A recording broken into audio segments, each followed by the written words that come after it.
الحمد للہ وکفا والصلاة والسلام علی عباده الذین اصطفى خصوصا علی افضلهم وخاتم النبیین محمد الامین وعلی آلہ وصحبہ اجمعین اما بعد فقد قال اللہ تبارک وتعالی كما ورد في سورة الروم اعوذ باللہ من الشیطان الرجیم بسم اللہ الرحمن الرحیم الف لام میم غلبت الروم في ادنى الارض وهم من بعد غلبهم سيغلبون في بضع سنين لله الامر من قبل ومن بعد ويومئذ يفرح المؤمنون بنصر الله ينصر من يشاء وهو العزيز الرحيم وعد الله لا يخلف الله وعده ولكن اکثر الناس لا يعلمون صدق الله العظيم رب اشرح لي صدري ويسر لي امري واحلل عقدة من لساني يفقهوا قولي اللهم ربنا الهمنا رشدنا واعذنا من شرور انفسنا اللهم ارنا الحق حقا وارزقنا اتباعه وارنا الباطل باطلا وارزقنا اجتنابه اللهم نور قلوبنا بالایمان واشرح صدورنا للاسلام ووفقنا لما تحب وترضى آمین یا رب العالمین۔ یہ کہنے کی ضرورت نہیں ہے کہ قرآن حکیم کوئی تاریخ کی کتاب نہیں ہے، یہ کتاب ہدایت ہے۔ اس کا اصل موضوع ہے انسان کی رہنمائی۔ اس رہنمائی میں ذہنی اور فکری رہنمائی بھی شامل ہے، عملی رہنمائی بھی شامل ہے۔ پھر عملی رہنمائی میں انفرادی سطح پر بھی، اجتماعی سطح پر بھی، لیکن یہ مختلف گوشے ہیں ہدایت کے، رہنمائی کے۔ باقی جتنے علوم ہیں وہ چاہے وہ فزیکل سائنسز کا دائرہ ہو اور چاہے سوشل سائنسز کا دائرہ ہو۔ سوشل سائنسز کا ظاہر بات ہے کہ معاملہ زیر بحث آیا ہے، اس لیے کہ اس کا تعلق انسان کی عملی زندگی سے ہے، معاشیات ہیں، سیاسیات ہیں، معاشرتی مسائل ہیں، تو یہ تو ہدایت کے موضوعات ہیں اور انہی سے پھر سوشل سائنسز میں بحث ہوتی ہے۔ جہاں تک فزیکل سائنسز کا تعلق ہے وہ بنیادی طور پر قرآن کا موضوع نہیں ہے، لیکن کہیں کہیں فینومینا آف دی نیچر کا جو حوالہ آیا ہے تو ظاہر بات ہے کہ وہ حوالہ غلط تو نہیں ہو سکتا، اللہ کا کلام ہے۔ بہرحال اس وقت کہنے کی بات یہ ہے کہ قرآن مجید کتاب ہدایت ہے، یہ تاریخ کی کتاب نہیں ہے۔ یہاں تک کہ انبیاء اور رسل اور ان کی قوموں کے جو حالات قرآن میں بیان ہوئے ہیں، کہا جا سکتا ہے یہ تاریخ ہے۔ حضرت نوح علیہ السلام، حضرت ہود علیہ السلام، حضرت ابراہیم علیہ السلام، ان کے حالات و واقعات یقیناً تاریخ کا جز ہے۔ لیکن یہ نوٹ کیجئے کہ قرآن حکیم میں ایک تو یہ کہ بہت سے انبیاء اور رسل کے واقعات کا تذکرہ بار بار آیا ہے، تکرار کے ساتھ، اعادے کے ساتھ، اگرچہ اس میں تکرار محض نہیں ہے، سیاق و سباق کا فرق ہوتا ہے کہ کس جگہ پر کیا مسئلہ زیر بحث ہے، تو مختلف جو انبیاء اور رسولوں کی تاریخ ہے ان کے بھی اس پہلو کو وہاں لے آیا جائے گا جو خاص اس سیاق و سباق سے متعلق ہو۔ لیکن دوسری بات یہ کہ وہ بھی تاریخی ترتیب کے ساتھ قرآن میں بیان نہیں ہوئے۔ اس کے لیے ہمیں تورات جو ہے وہ مدد دیتی ہے کہ تورات میں جو بھی تاریخ آئی ہے انبیاء کی وہ ایک ترتیب کے ساتھ آئی ہے، تاریخی اس کے اندر ترتیب موجود ہے۔ قرآن مجید میں وہ تاریخی ترتیب نہیں ہے۔ اس کے علاوہ جس وقت قرآن نازل ہوا، یہ اب آج سے 1400 برس سے زائد کا عرصہ ہو گیا ہے، اس لیے کہ اب 1400 برس تو حضور صلی اللہ علیہ وسلم کے انتقال پر بھی اس سے زیادہ عرصہ گزر چکا ہے، اور اس سے تقریباً 22-23 برس قبل قرآن نازل ہونا شروع ہوا۔ اس کی جو کنٹمپریری ہسٹری ہے اس دور کی، اس کا بھی ریفرنس قرآن میں نہیں ہے، سوائے ایک مقام کے جس کی میں نے یہ آیات ابھی تلاوت کی۔ تو یہ میں نے تمہید اصل میں اس اعتبار سے کہ سورہ روم اس کی یہ ابتدائی 6 آیات جو ہیں یہ ایک استثناء ہے کہ اس میں قرآن کا جو زمانہ نزول ہے اس کا ایک تاریخی اہم واقعہ ہے جس کی طرف ریفرنس ہے، اور یہ ریفرنس ایک پیشین گوئی کی صورت میں ہے۔ تو میں ان دونوں چیزوں کی قدر وضاحت کروں گا، اور اس لیے کہ اس وقت کے جو حالات ہمارے ہیں انڈین سب کانٹیننٹ کے، بر عظیم پاک و ہند، اس میں ایک مشابہت ہے ان حالات کے ساتھ۔ میری آج کی گفتگو کا عنوان آپ کو معلوم ہے کہ بابری مسجد کی شہادت اور اب بر صغیر پاک و ہند میں اسلام اور مسلمانوں کا مستقبل کیا ہے، اس کے حوالے سے گفتگو کرنی ہے۔ میرا اب تک کا تجربہ یہ ہے کہ جب بھی میں نے کسی بھی اپنے زمانے کے حالات کے بارے میں غور کرنا شروع کیا اور مجھے تلاش ہوتی ہے کہ کہیں کوئی حوالہ، کوئی مشابہت کسی درجے میں، اس لیے کہ ایک مقام پر قرآن مجید میں آیا فیہ ذکرکم، اس میں تمہارا ذکر موجود ہے۔ اب اگرچہ اس کی تعبیرات مختلف ہیں، تمہارے حصے کا ذکر، تمہارے حصے کی نصیحت، لیکن ذکر کا ایک مفہوم وہ بھی ہے کہ تمہارا ذکر ہے۔ اور ایک حدیث نبوی میں بڑی وضاحت کے ساتھ ہے، بڑی وہ عظیم حدیث ہے، حضرت علی رضی اللہ تعالیٰ عنہ سے مروی ہے۔ قرآن مجید کی عظمت کے بیان میں سمجھتا ہوں کہ جامع ترین حدیث وہی ہے۔ حضرت علی فرماتے ہیں کہ حضور نے ارشاد فرمایا انہا ستکون فتنۃ، ان قریب ایک بہت بڑا فتنہ رونما ہوگا۔ تو حضرت علی فرماتے ہیں کہ اس پر میں نے سوال کیا، قلت مل مخرج منہا یا رسول اللہ، اے اللہ کے رسول یہ بتائیے کہ اس فتنے سے نکلنے کا راستہ کون سا ہوگا۔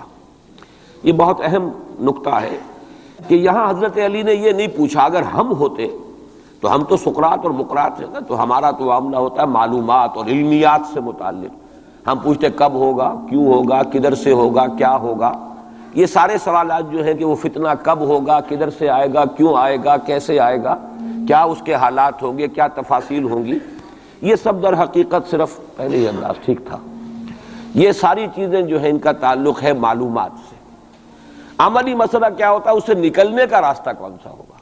لہذا حضرت علی نے یہ نہیں پوچھا فتنہ کب ہوگا، کدھر سے ہوگا، کیوں ہوگا، کیسے ہوگا، بلکہ جو عملی اعتبار سے اہم سوال تھا مل مخرج منہا یا رسول اللہ، اے اللہ کے رسول یہ بتائیے اس سے نکلنے کا راستہ کون سا ہوگا۔ مخرج آپ دیکھتے ہوں گے آج کل ہوائی جہازوں میں بھی لکھا ہوتا ہے، ایگزٹ جو ہوتا ہے، ایمرجنسی ایگزٹ، مخرج، نکلنے کا راستہ۔ تو حضور نے فرمایا کتاب اللہ، اس فتنے سے نکلنے کا راستہ اللہ کی کتاب ہے۔ فیہ نبأ ما قبلکم وخبر ما بعدکم وحکم ما بینکم۔ یہ طویل حدیث ہے، میں صرف 3 ٹکڑے اس کے سنا رہا ہوں کہ قرآن مجید کی تعریف بیان کرتے حضور نے فرمایا اس میں تم سے پہلے کے لوگوں کے حالات بھی ہیں، تمہارے بعد میں جو حالات آنے والے وہ بھی ہیں، اور تمہارے مابین جتنے بھی اختلافات پیدا ہوں گے ان سب کا فیصلہ بھی ہے۔ فیہ نبأ ما قبلکم وخبر ما بعدکم وحکم ما بینکم۔ یہ کیا ہو کر دیتے ہو، ٹھیک ٹھاک تھا معاملہ۔ تو یہ نوٹ کر لیجئے کہ اس حوالے سے میرا تجربہ یہ رہا ہے کہ جب بھی کبھی میں کسی وقتی موضوع پر غور کرتا ہوں تو مجھے کہیں نہ کہیں، آج تک ایسا نہیں ہوا ہے کہ مجھے قرآن مجید کے کسی مقام سے اس میں کوئی رہنمائی نہ ملی ہو، چاہے وہ ایک یوں کہیے کہ ضمنی انداز میں بات ہوتی ہے، جزوی ہوتی ہے، ایگزیکٹلی تو وہ حالات آج نہیں ہے، 1400 برس کا فصل ہے، لیکن یہ مقام اصل میں مجھے محسوس ہوا کہ اس کی ہماری اس وقت کی جو صورتحال ہے بر عظیم پاک و ہند کی، اس کے حوالے سے اس میں بڑی مشابہت موجود ہے۔ تو سب سے پہلے میں چاہتا ہوں کہ ان آیات کا ترجمہ اور یہ کہ اس وقت جو حالات تھے کہ جن میں یہ آیات نازل ہوئیں ان کا ایک آپ کے سامنے تصور آ جائے۔ الف لام میم یہ تو حروف مقطعات ہیں، 4 مکی صورتوں کے شروع میں آئے ہیں، 2 مدنی صورتوں کے۔ سورہ بقرہ الف لام میم سے شروع ہوتی ہے، سورہ آل عمران یہ مدنیات ہیں۔ مکیات سورہ عنکبوت، سورۃ الروم جس کی یہ ابتدائی آیات ہیں، پھر سورہ لقمان، پھر سورہ سجدہ۔ تو یہ 6 آیتیں جو ہے سورہ روم کی، الف لام میم غلبت الروم فی ادنی الارض، مغلوب ہو گئے رومی قریب کی سرزمین میں، ادنا قریب کا، دنا کہتے ہیں قریب کھونے کو، رومی مغلوب ہو گئے قریب کی سرزمین میں۔ اب اس کی تھوڑی سی وضاحت ضروری ہے، اور یہ تھوڑا سا جغرافیے کا نقشہ ذہن میں لے آئیے۔ جزیرہ نما عرب جو ہے وہ آپ کو معلوم ہے، اس کے جنوب میں اور دونوں طرف سمندر ہے، ادھر بحر احمر ہے مغرب میں، مشرق میں خلیج فارس یا خلیج عربی جو بھی اس کو کہیں، جنوب میں بحر ہند ہے، بحر عرب ہے۔ اوپر جا کر ایک تکون بنتی ہے، وہ تکون یہ ہے کہ ادھر سے اگر بحر احمر ہے، ریڈ سی، اس کی خلیج عقبہ کی سیدھی لکیر کھینچ دیں اوپر، اور ادھر سے خلیج فارس کی سیدھی لائن کھینچ دیں تو اوپر جا کر یہ ایک جگہ مل جائیں گے اور یہ ایک ٹرائنگل وجود میں آئے گی. بیس نیچے ہے جنوب میں جو جزیرہ نما عرب کا عربین پیننسولا کا بیس ہے. یہ جو اوپر کی تکون بنتی ہے اس میں جزیرہ نما عرب سے باہر یہ بھی عرب ملک ہے. اس کے نام کیا ہے؟ عراق عرب، شام عرب. تو گویا کہ ملک عرب جو ہے اس کے 3 حصے، ایک جزیرہ نما ہے پیننسولا نیچے جسے عام طور پر عرب سمجھا جاتا ہے، وہ آج کل آپ اسے سعودی عرب کہیں گے، اور اس کے ساتھ امارات وغیرہ ہیں یا ادھر یمن ہے. یہ جو ممالک ہیں یہ مل کر بنتے ہیں یہ جزیرہ نما، یہ ہے پیننسولا، عربین پیننسولا. اس کے اوپر عراق عرب، یہ بھی عرب قوم ہے، عرب علاقہ ہے، عرب زبان اس کی اب شروع سے چلی آ رہی ہے. اور شام عرب، سیریا، یہ شام عرب ہے. اب اس سے داہنی طرف یا مشرق کی طرف ایران، اور شام کے مغرب کی طرف تو خیر میڈیٹرینین آ جاتا ہے، لیکن ذرا سا اوپر جائیں تو وہ ترکی ہے، روم، پرانا روم. اور آپ کو معلوم ہے کہ جب حضور کی بعثت ہوئی ہے تو اس سے پہلے کم و بیش 700-800 برس سے یہ 2 عظیم مملکتیں چلی آ رہی تھیں، سلطنت روما اور سلطنت ایران. ان دونوں کا مقابلہ رہتا تھا. یوں سمجھئے کہ تاریخ جھولا جھولتی تھی، کبھی ایرانی آگے بڑھتے تھے یہ مکے شہر میں، اور شمال میں یہ جو کشمکش تھی تاریخ جھولا جھول رہی تھی. اس میں ایسا ہوا ہے کہ سن 614 میں ایک بڑی ہی زبردست شکست دی ہے رومیوں نے ایرانیوں کو. یہ تاریخ کی بدترین شکستوں میں سے ہے جو رومیوں کے ہاتھوں، جو رومیوں کی ہوئی ہے ایرانیوں کے ہاتھوں. اب ایرانی چونکہ تھے آتش پرست مشرک تھے، اور یہ تھے حضرت عیسیٰ کے نام لیوا. ان کی کچھ نہ کچھ مناسبت مسلمانوں سے جڑتی تھی، اس لیے کہ حضور صلی اللہ علیہ وسلم حضرت عیسیٰ علیہ السلام کے ماننے والے، انہیں اللہ کا پیغمبر ماننے والے. تو یہ جو ایک ایسوسییشن تھی اس کی وجہ سے بغلیں بجائیں مشرکین مکہ نے کہ دیکھو ہمارے جو ساتھی ہیں ایرانی آتش پرست وہ جیت گئے، اور تمہارے جو کیمپ، ایک ہی کیمپ سمجھ لیجئے، تمہارا بہرحال ان سے کچھ نہ کچھ تعلق ہے. تو حضرت مسیح کے ماننے والے اور تورات کے ماننے والے وہ شکست کھا گئے. اور شکست بھی ایسی تھی کہ یروشلم سے یہ نکلے ہیں، بھاگے ہیں رومی. ہرقل اس وقت وہ ایمپرر تھا، ہیرکلیس. اور ایلیا جو ان کا کہلاتا ہے یروشلم میں وہ ہیکل، اس سے جو ان کی بڑی صلیب تھی وہ بھی وہاں سے لے گئے وہ. اور گویا کہ ان کے لیے تو سمجھیے کہ یہ مذہبی اعتبار سے ایک موت تھی کہ ان کی مذہبی علامت، ان کے لیے شاعر جو ہے ان کے مذہبی، ان میں سب سے مقدس شے جو تھی وہ بھی ایرانی وہاں سے لے گئے.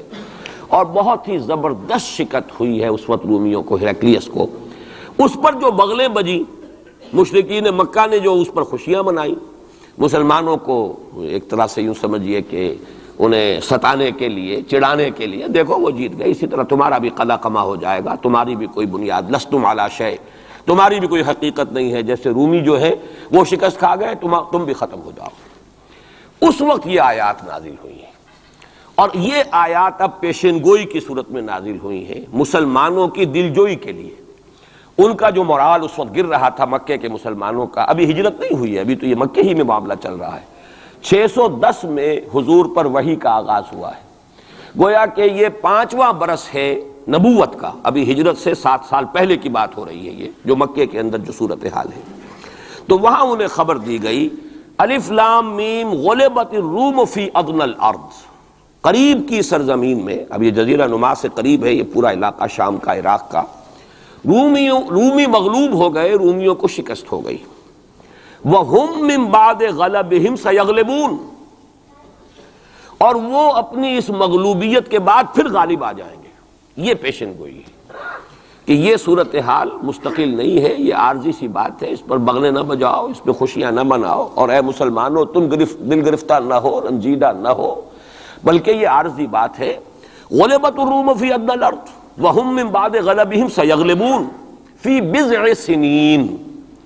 تعین کے ساتھ یہاں پر معین کر دیا ہے اللہ نے کہ بضع سنین میں، چند سالوں میں، لیکن بضع کے لفظ کا اطلاق ہوتا ہے عربی زبان میں 3 سے لے کر 9 تک پر، 10 سے کم 3 سے زائد، یہ بضع ہے. فی بضع سنین، ان سالوں کے اندر یہ پلٹا کھا جائیں گے حالات، ٹیبل ول بی ٹرنڈ، اور پھر جو ہے رومیوں کو فتح حاصل ہو جائے گی. یہ پیشن گوئی ہے. میں اب یہاں اس حوالے سے ذرا 2 باتیں کہہ دوں پھر آگے چلوں گا. میں نے خاص طور پر آج اس مقام کو اس لیے بھی چنا ہے کہ میں یہ محسوس کرتا ہوں کہ ہمارے ہاں جو حضور صلی اللہ علیہ وسلم کی احادیث میں پیشین گوئیاں ہیں، ہمارے ہاں کا جدید تعلیم یافتہ طبقہ ان کی طرف کوئی توجہ نہیں دیتا، بلکہ سمجھتا ہے کہ ادھر اس بے اعتنائی کا رویہ اختیار کرتا ہے کہ کوئی کیا باتیں ہیں، یہ آدمی کو کام کرنا چاہیے، یہ کیا پیشین گوئیوں کے بارے میں کیا دلچسپیاں لینا ہے۔ تو پہلے تو وہ یہ نوٹ کر لیں کہ پیشین گوئیاں صرف حدیث میں نہیں ہے، قرآن میں بھی ہے، قرآن میں یہ پیشین گوئی آئی ہے۔ فرق تو ہوگا حدیث کی پیشین گوئی اور قرآن کی پیشین گوئی کا۔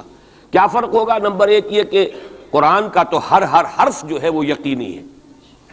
حدیث کے بارے میں یہ ہو سکتا ہے روایت بالمعنی ہو، روایت کرنے میں کوئی لفظ تھوڑا بہت بدل گیا ہو، پھر حدیث کی سند کیا ہے، وہ صحیح بخاری کی ہے، صحیح مسلم کی ہے، اس کا استناد کا پایا کیا ہے، درجہ کیا ہے، جبکہ قرآن مجید کا ہر حرف جو ہے وہ مستند ہے، بلا لا ریب فیہ کا مصداق ہے۔ یہ فرق تو ہوں گے۔ اور دوسرا فرق بہت اہم یہاں ہے کہ یہاں سالوں کا تعین کر دیا گیا ہے، یعنی زیادہ سے زیادہ 9 برس کے اندر اندر یہ صورتحال بدل جائے گی۔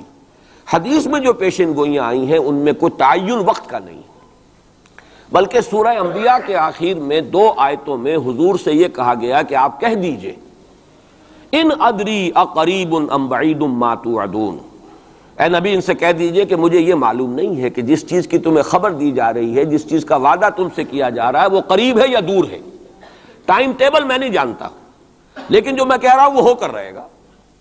وَإِنْ أَدْرِي لَعَلَّهُ فِتْنَةٌ لَكُمْ وَمَتَاعٌ إِلَىٰ حِينٍ، اور اسی صورت میں پھر آگے چل کر ایک آیت کے بعد یہ ہے، اور یہ بھی کہہ دیجئے ہو سکتا ہے لعلہ شاید کہ یہ ابھی تمہارے لیے کچھ اور موقع تمہیں مل جائے، آزمائش تمہیں کا موقع مل جائے، اللہ تعالیٰ تمہیں کچھ بریدنگ سپیس دے دے تاکہ تم اس میں اپنی اصلاح کر سکو، تو گویا کہ آزمائش کی ایک مہلت اور مل جائے تمہیں، یہ ہو سکتا ہے۔ لعلہ فتنۃ لکم ومتاع الی حین، ایک وقت معین تک کے لیے اللہ تعالیٰ تمہیں اور رہنے بسنے کا موقع دے دے، لیکن یہ کہ اس میں کوئی شک نہیں ہے کہ جس عذاب الہی کی میں تمہیں خبر دے رہا ہوں وہ آ کر رہے گا، اس میں کوئی شک نہیں۔ کب آئے گا یہ مجھے معلوم ہے۔ اسی کی ایک مثال اور بھی ہے، نوٹ کر لیجئے، جب حضور نے خواب دیکھا، اور نبی کا خواب بھی وہی ہوتا ہے کہ ہم عمرہ کر رہے ہیں، حضور نے صحابہ کو حکم دے دیا۔ سن 6 ہجری کا یہ واقعہ مشہور ہے کہ اب تقریباً 1400 یا بعض روایات میں آتا 1800 صحابہ کے ساتھ آپ احرام باندھ کر عمرے کے لیے اور مکے کا سفر کر رہے ہیں، حدیبیہ تک پہنچ گئے۔ اب وہاں جو صورتحال پیش آئی، مکے والے اڑ گئے، کسی قیمت پر ہم نہیں کرنے دیں گے، گویا کہ خون کی ندیاں بہہ جائیں گی۔ تو وہاں کی صورتحال کو دیکھ کر مصالحت کی حضور نے، صلح کی، صلح حدیبیہ مشہور، صلح حدیبیہ بہت ہی اہم ہے، تاریخ کا، سیرت النبی کا بہت اہم واقعہ ہے۔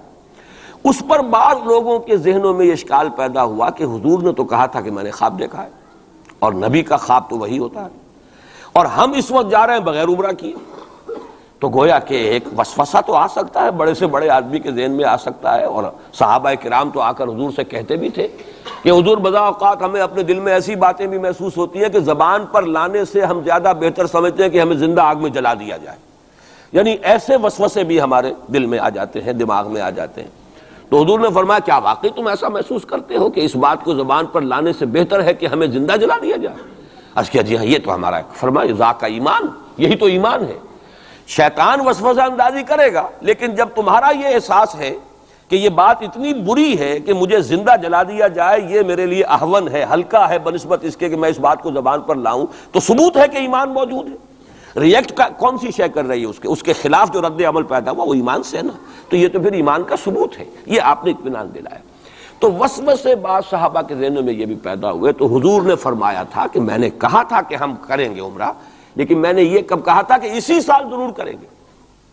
گویا کہ ٹائم ٹیبل میں فرق ہو سکتا ہے، یعنی جہاں تک اللہ کا فرمان ہے اس میں ٹائم ٹیبل کا بھی فرق نہیں ہوگا، ناممکن ہے، لیکن نبی کی پیشین گوئیوں میں یا خبروں میں ٹائم ٹیبل کے اندر فرق واقع ہو سکتا ہے کہ اس سال نہیں ہوا، اگلے سال پھر اس کو عمرہ قضا کہتے ہیں۔ قریش نے یہ مان لیا تھا کہ اس سال تو آپ جائیے، ہماری پریسٹیج جو ہے وہ اسی طرح قائم رہتی ہے، ورنہ تو گویا کہ ہم بالکل ہی آپ کے سامنے بچ گئے اور ہم نے گویا کہ بالکل ہی شکست مان لی۔ اس سال تو آپ جائیں، اگلے سال آئیے، 3 دن کے لیے ہم مکہ خالی کر دیں گے، بالکل ہم چلے جائیں گے پہاڑوں میں، آپ مکے میں رہیں 3 دن اور جس طرح چاہیں طواف کریں اور عمرہ کریں۔ بہرحال اگلے سال پھر وہ عمرہ ہوا، اسے عمرہ قضا کہتے ہیں۔ یہ بھی میں نے مثال دی ہے کہ ٹائم ٹیبل کا جہاں تک تعلق ہے، حضور کی دی ہوئی پیشین گوئیاں جو ہیں اس کے بارے میں ہم تعین نہیں کر سکتے کہ یہ کب ہوگا، گمان کر سکتے ہیں، اندازہ ہو سکتا ہے، لیکن تعین نہیں۔ جبکہ یہاں یہ ہوا فی بضع سنین، الف لام میم غلبت الروم فی ادنی الارض وهم من بعد غلبهم سیغلبون فی بضع سنین، چند سالوں کے اندر اندر۔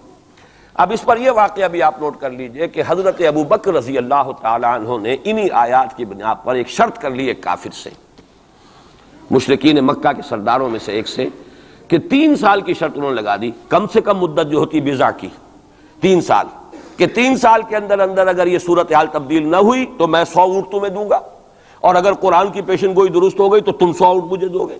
اور اس وقت تک اس طرح کی شرط لگانا ابھی حرام نہیں ہوا تھا، چونکہ شریعت کے احکام تفصیلی تو آئے نہیں تھے، ابھی تو نہ شراب حرام تھی نہ جوا حرام تھا، تو اس طرح کی شرط لگانا کس طرح کوئی حرام والی بات تو تھی نہیں۔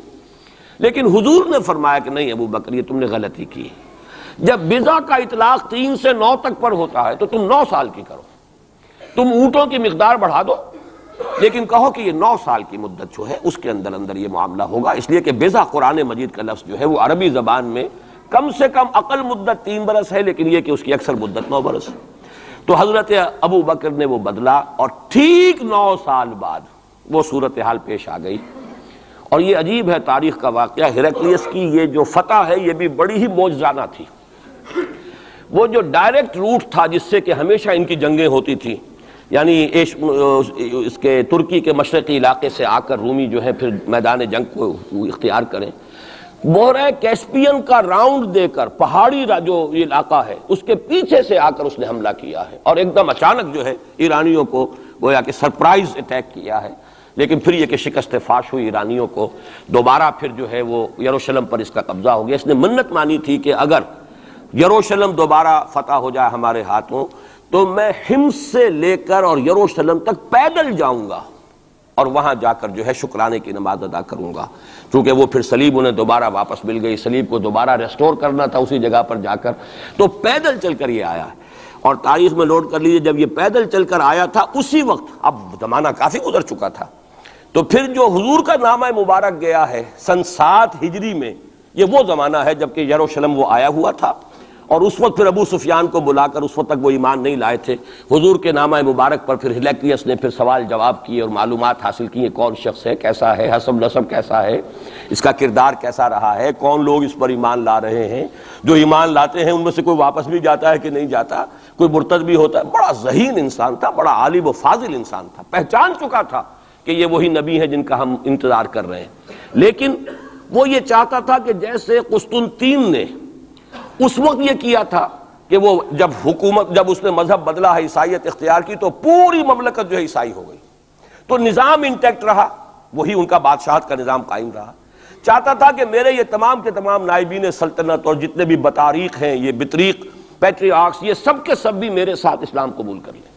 اور سارا یہ اس نے جو سوال جواب کیا تھا ابو سفیان سے، اسی لیے کیا تھا کہ سارے درباری قائل ہوتے چلے جائیں کہ واقعی یہ نبی سچا ہے۔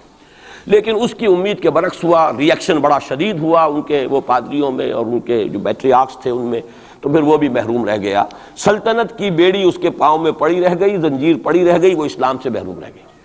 بہرحال اب یہاں نوٹ کیجئے کہ 9 برس بعد 623 عیسوی میں اس کو فتح حاصل ہو گئی۔ حضرت عمر نے وہ 100 اونٹ حاصل کیے، اگرچہ حضور نے پھر اس کے بارے میں حکم دیا کہ اسے صدقہ کر لو، اس کو اب تم اپنے ذاتی استعمال میں نہ لاؤ، صدقہ کر لو۔ اچھا، اس کے ساتھ اس پیشن گوئی میں دوسرا حصہ بھی ہے، الف لام میم غلبت الروم فی ادنی الارض وهم من بعد غلبهم سیغلبون فی بضع سنین للہ الامر من قبل ومن بعد۔ اللہ ہی کے ہاتھ میں ہے تمام معاملات کا اختیار، پہلے بھی اور بعد میں بھی، یہ تو ایمان کی بنیادی حقیقت ہے۔ وَيَوْمَئِذٍ يَفْرَحُ الْمُؤْمِنُونَ، اور اس روز اہل ایمان بھی بہت خوشیاں منا رہے ہوں گے۔ یہ اس پیشن گوئی کا دوسرا حصہ ہے۔ عین بدر کے دن یہ خبر آئی ہے کہ یہ پیشن گوئی صحیح ہو گئی۔ 9 برس ہو گئے، سن 5 جو نبوی سے اور غزوہ بدر 623 عیسوی میں غزوہ بدر ہو رہا ہے، 622 میں ہجرت ہے اور 623 میں غزوہ بدر ہو گیا۔ اور جس روز فتح مسلمانوں کو حاصل ہوئی ہے بدر میں، اور سرداران قریش جو ہیں وہ کھجور کے کٹے ہوئے تنوں کے مانند جو ہے پڑے ہوئے نظر آئے ہیں میدان بدر میں، عین اسی وقت فتح کی خبر آئی ہے کہ رومیوں کو دوبارہ فتح حاصل ہو گئی ایرانیوں پر۔ یومئذ یفرح المؤمنون، اس دن اہل ایمان کو بھی بہت فرحت حاصل ہوگی، بہت خوشی حاصل ہوگی، وہ بھی جشن منا رہے ہوں گے بنصر اللہ، اللہ کی مدد سے۔ بدر میں جو اللہ تعالیٰ کی نصرت آئی ہے، ینصر من یشاء، وہ تو مدد فرماتا ہے جس کی چاہتا ہے، وَهُوَ الْعَزِيزُ الرَّحِيمُ، اور وہ زبردست ہے، رحم فرمانے والا ہے۔ وعد اللہ، اب دیکھیے ذرا تاکید کا انداز دیکھیے، وعد اللہ، یہ اللہ کا وعدہ ہے، لا یخلف اللہ وعدہ، اور کان کھول کے سن لو، اللہ اپنے وعدے کے خلاف نہیں کرتا۔ ولیکن اکثر الناس لا یعلمون، لیکن اکثر لوگوں کو علم حاصل نہیں ہے، اکثر لوگ جانتے نہیں۔ یہ جو میں نے آیات اور اس کا تاریخی پس منظر، کچھ تھوڑا سا جغرافیائی جو اس کا پس منظر ہے، وہ سارا آپ کے سامنے رکھا ہے۔ اس کا مقصد یہ ہے کہ ایک طرف تو جو پیشین گوئیاں ہیں ان کے بارے میں تعلیم یافتہ لوگوں کے ذہنوں میں بھی جو اگر کوئی اشکال ہے کہ حدیث میں جو پیشین گوئیاں آئی ہیں تو وہ رفع ہو جائے۔ ہمارے نزدیک قرآن اور حدیث میں کوئی فرق نہیں، قرآن بھی ہمیں محمد کے ذریعے ملا صلی اللہ علیہ وسلم، مجھ پر تو نازل نہیں ہوا، کسی اور پر نازل نہیں ہوا، ابو بکر پر نازل نہیں ہوا، نازل تو محمد پر ہوا صلی اللہ علیہ وسلم، وہ بھی آپ کی زبان مبارک سے ہمیں عطا ہوا ہے، آپ سے لیا ہے صحابہ نے، صحابہ سے تابعین نے، تابعین سے تبع تابعین نے، اور اس کے لیے ریٹن ورڈ ذریعہ نہیں بنا ہے، اصل جو ہے یہ اسپوکن، زبان سے زبان، اور اصل شے آج بھی جو ہے وہ قرات ہے قرآن کی، قرات اور قرات کا فن جو ہے یہ ہے اصل اس کے لیے حجت۔ یہ لکھنے کا معاملہ جو ہے وہ بھی تھا، اس کے بعد حضرت ابو بکر کے زمانے میں اس کو ایک کتاب کی شکل میں بھی جمع کر دیا، پھر حضرت عثمان نے اس کو ایک رسم الخط پر بھی تمام امت کو جمع کر دیا، یہ بھی بڑی قیمتی چیزیں ہیں۔ لیکن اصل جو ہے میڈیم قرآن مجید کا منتقل ہونا کہ قلب محمد پر نازل کیا جبرائیل نے، انہ نزلہ علی قلبک، پھر لسان محمد سے صلی اللہ علیہ وسلم حاصل ہوا صحابہ کو، پھر صحابہ کی زبانوں سے، پھر یہ تابعین کو، تبع تابعین کو، تو یہ منتقل ہوتا آ رہا ہے۔ اور ہمارے ہاں جو فن قرات ہے اس میں باقاعدہ سند ہوتی ہے، جیسے فن حدیث میں سند ہے، آپ کس سے پڑھ رہے ہیں، اس نے کس سے پڑھی، اس نے کس سے پڑھی، سند چلے گی۔ اسی طریقے سے فن قرات میں سند ہے، جو ہمارے ہاں قراء ہوتے ہیں ان کا تعلق جو ہے وہ جڑ جائے گا اسی دور صحابہ کے قراء کے ساتھ۔ بہرحال اس وقت جو میں عرض کر رہا تھا کہ قرآن اور حدیث میں یہ فرق نہیں ہے، دونوں چیزیں محمد کی ادا کرنا، اور ہمیں معلوم ہے کہ حضور کو وحی صرف قرآن کی شکل میں نہیں ہوئی ہے، وحی خفی بھی ہوئی ہے، بہت سی باتیں اللہ تعالیٰ دل میں ڈالتا تھا، حضور کا خواب بھی وحی ہے، اس اعتبار سے وہ وحی خفی جس کو ہم کہتے ہیں اس پر بھی ہمارا ایمان ہے۔ البتہ فرق کیا ہے، جیسا کہ میں عرض کر چکا، یہ لفظ بلفظ محفوظ ہے، حرف بحرف، بلکہ لفظ بھی بڑی شے ہے، حرف بحرف محفوظ ہے۔ وہاں یہ ہے کہ اس طرح کی حفاظت کا جو ہے وہ دعویٰ نہیں ہے۔ نمبر دو یہ کہ یہاں جو شے ہے وہ اپنے ٹائم ٹیبل کے حوالے سے بھی قطعی ہوگی، وہاں یہ ہے کہ ٹائم ٹیبل کا ہم تعین نہیں کر سکتے، جبکہ قرآن مجید ہی کی 2 آیات آپ کو محکم سنا چکا ہوں، ان ادری اقریب ام بعید ما توعدون، نبی کہہ دیجئے مجھے نہیں معلوم، جو کچھ تم سے وعدہ کیا جا رہا ہے وہ قریب ہے یا دور ہے۔ وَإِنْ أَدْرِي لَعَلَّهُ فِتْنَةٌ لَكُمْ وَمَتَاعٌ إِلَىٰ حِينٍ، اور میں نہیں جانتا، ہو سکتا ہے کہ ابھی تمہیں اللہ ایک مہلت اور دے دے، اور ابھی تمہیں اور رہنے بسنے کا موقع دے دے، تاکہ تمہیں ایک مہلت آزمائش مزید مل جائے۔ اب جو میں ذرا صرف حوالہ دوں گا، اس وقت تفصیل میں جانے کا موقع نہیں ہے، اس لیے کہ گزشتہ سال اس پہ تفصیل سے کئی جمعوں میں یہاں گفتگو کر چکا ہوں۔ قرب قیامت کی جو پیشین گوئیاں محمد الرسول اللہ صلی اللہ علیہ وسلم نے ہمیں دی ہیں، ان کو نوٹ کر لیجئے کہ وہ 2 قسم کی ہیں۔ ایک تو خاص خرق عادت واقعات جو قرب قیامت سے زمانے میں ہوں گے، سورج کا مغرب سے نکلنا اور اسی طرح کی دوسری اور علامات ہیں۔ ایک تو وہ علامات ہیں جن کو ہم کہتے ہیں علامات قیامت، اس میں پوری کتابیں لکھی گئی ہیں، غالباً شاہ رفیع الدین رحمۃ اللہ علیہ دہلوی جو ہیں ان کی پوری کتاب اس کے اوپر موجود ہے، اس لیے کہ احادیث میں اس کی بڑی جو واضح نشانیاں ہیں وہ دی گئی ہیں۔ ایک یہ ہے کہ قیامت سے متصلاً قریب کے زمانے کے کچھ تاریخی واقعات کا تذکرہ ہے۔ یہ ہیں 2 چیزیں کہ جن کو میں نے کافی پچھلے دنوں یہاں بیان کیا ہے، اس وقت میں صرف اس کا حوالہ دینا چاہتا ہوں، اور وہ حوالہ کیا ہے؟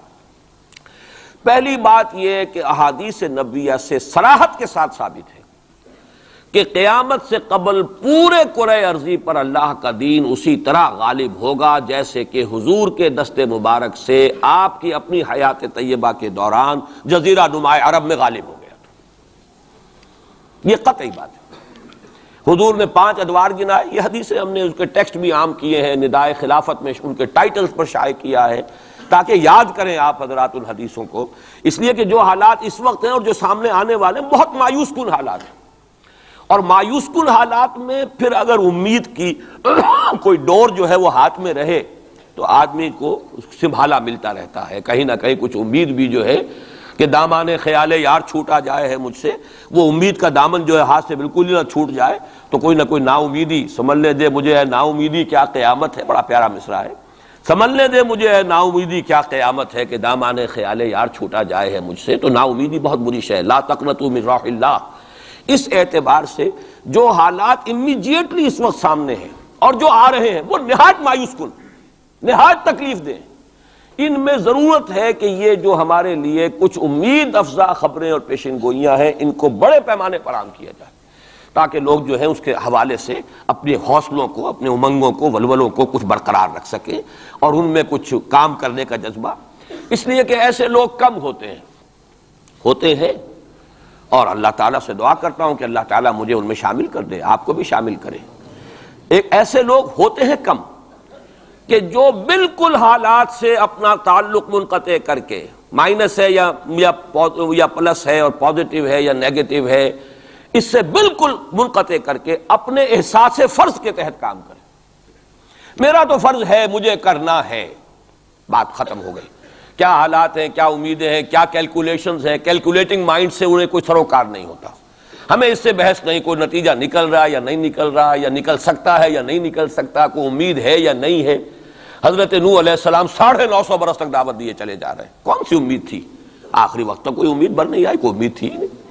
950 برس کوئی تصور ہم نہیں کر سکتے، دعوت دے رہے، اس لیے کہ فرض ہے، آپ کے ذمہ ہے، آپ کو تو پہنچانا ہے۔ یا ایھا الرسول بلغ ما انزل الیک من ربک فإن لم تفعل فما بلغت رسالہ، اے رسول پہنچاتے رہو جو کچھ کے نازل کیا جا رہا ہے تم پر تمہارے رب کی طرف سے، تمہیں تو کرنا ہے، نتیجہ نکلے نہ نکلے، کو مانے نہ مانے، حالات بہتر ہوں یا اور بدتر ہو، اس سے بالکل لا تعلق۔ اس کو ہندی فلسفے میں ڈیٹیچمنٹ کہتے ہیں، اپنے آپ کو ایکشن جو ہے، ایکشن آدمی کر رہا ہے اپنے فرض کے تحت، اپنے آپ کو ڈیٹیچ کر لیجئے اس کے نتیجے سے، نتیجہ کو اچھا بھی نکلے تو خوشی بھی نہیں ہونی چاہیے، نتیجہ اگر کوئی برا نکلا تو افسوس بھی نہیں ہونا، یہ کوئی انتہا ہے، تھیوریٹیکل بات ہے۔ انسانی سطح پر تو یہی ہوگا کہ اچھا نتیجہ نکل رہا ہے تو کچھ نہ کچھ خوشی ہوتی ہے، فرحت ہوتی ہے، اطمینان ہوتا ہے، اور اگر کچھ دوسری صورت ہے تو پھر کچھ نہ کچھ رنج ہوتا ہے، افسوس ہوتا ہے۔ قرآن خود کہتا ہے فَلَعَلَّكَ بَاخِعٌ نَفْسَكَ أَلَّا يَكُونُوا مُؤْمِنِينَ، اے نبی کیا آپ اپنے آپ کو صدمے سے ہلاک کر لیں گے کہ یہ ایمان نہیں لا رہے؟ تو یہ صدمہ ہونا، رنج ہونا، دکھ ہونا، افسوس ہونا، یہ اپنی جگہ پر ہے۔ یا اگر کہیں کوئی کامیابی ہو جائے، حضرت عمر کے ایمان لانے کی خبر آئی تو حضور نے بھی نعرہ تکبیر بلند کیا، اب یہ ایک فوری تاثر ہے، ہونا چاہیے۔ آپ کو کسی چونٹی نے کاٹا ہے کہیں سے تو فوراً ہاتھ آپ کا جو ہے وہ جنبش کھائے گا، یہ ریفلیکس ایکشن ہے، یہ ہوگا۔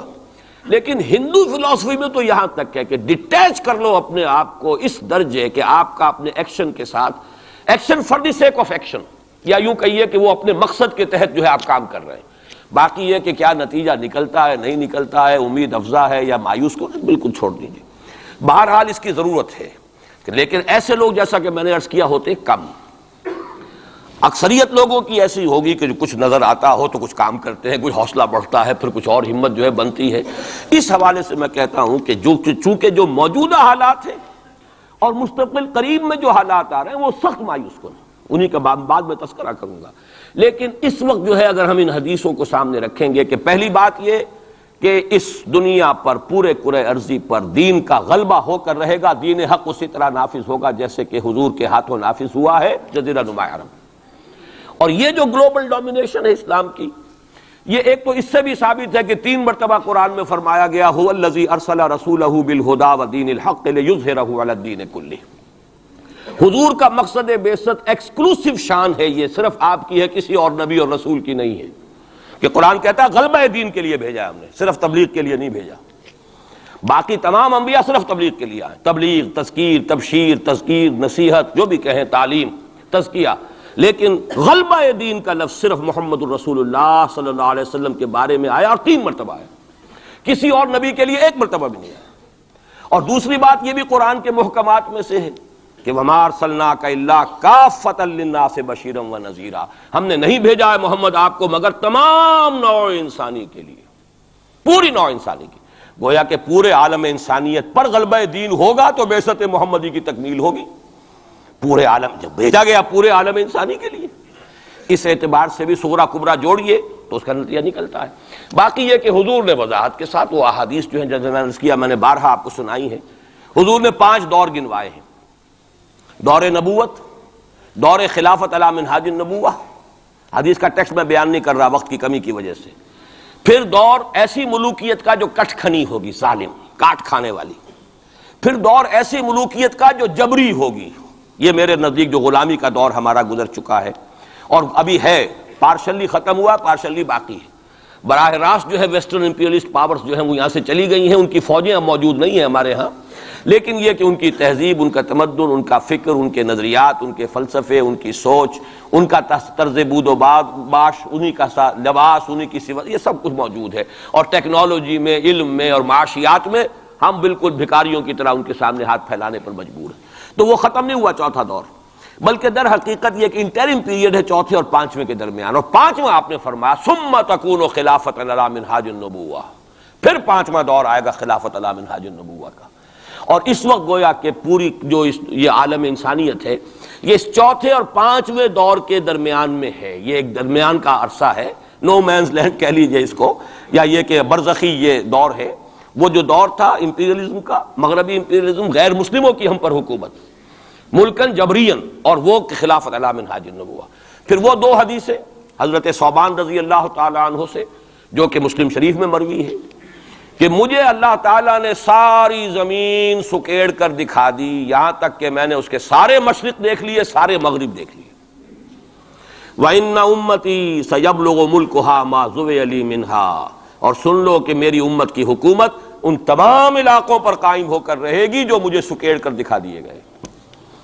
اب اس کے بعد مجھے تو کوئی شک ہے نہیں، صحیح ہے میں سے ہے روایت، صحیح مسلم، بعض حضرات کے نزدیک تو صحیح مسلم کا درجہ صحیح بخاری سے بھی بلند ہے، لیکن یہ کہ اکثر و بیشتر جو ہے ٹاپ پر صحیح ہیں جنہیں ہم کہتے ہیں صحیح بخاری، صحیح مسلم، یہ حدیث کے مجموعے میں سب سے اوپر ہے.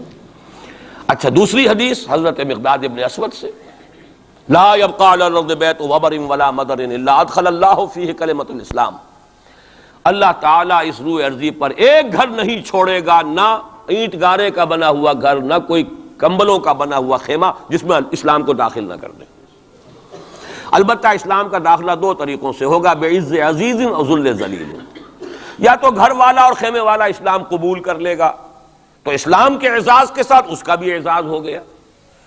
وَلِلَّهِ الْعِزَّةُ وَلِرَسُولِهِ وَلِلْمُؤْمِنِينَ، عزت تو ہے اللہ کے لیے، اس کے رسول کے لیے، اہل ایمان کے لیے. گھر والا بھی اس کا اعزاز ہوا، اس کے گھر میں اسلام داخل ہوا اس کے اعزاز کے ساتھ.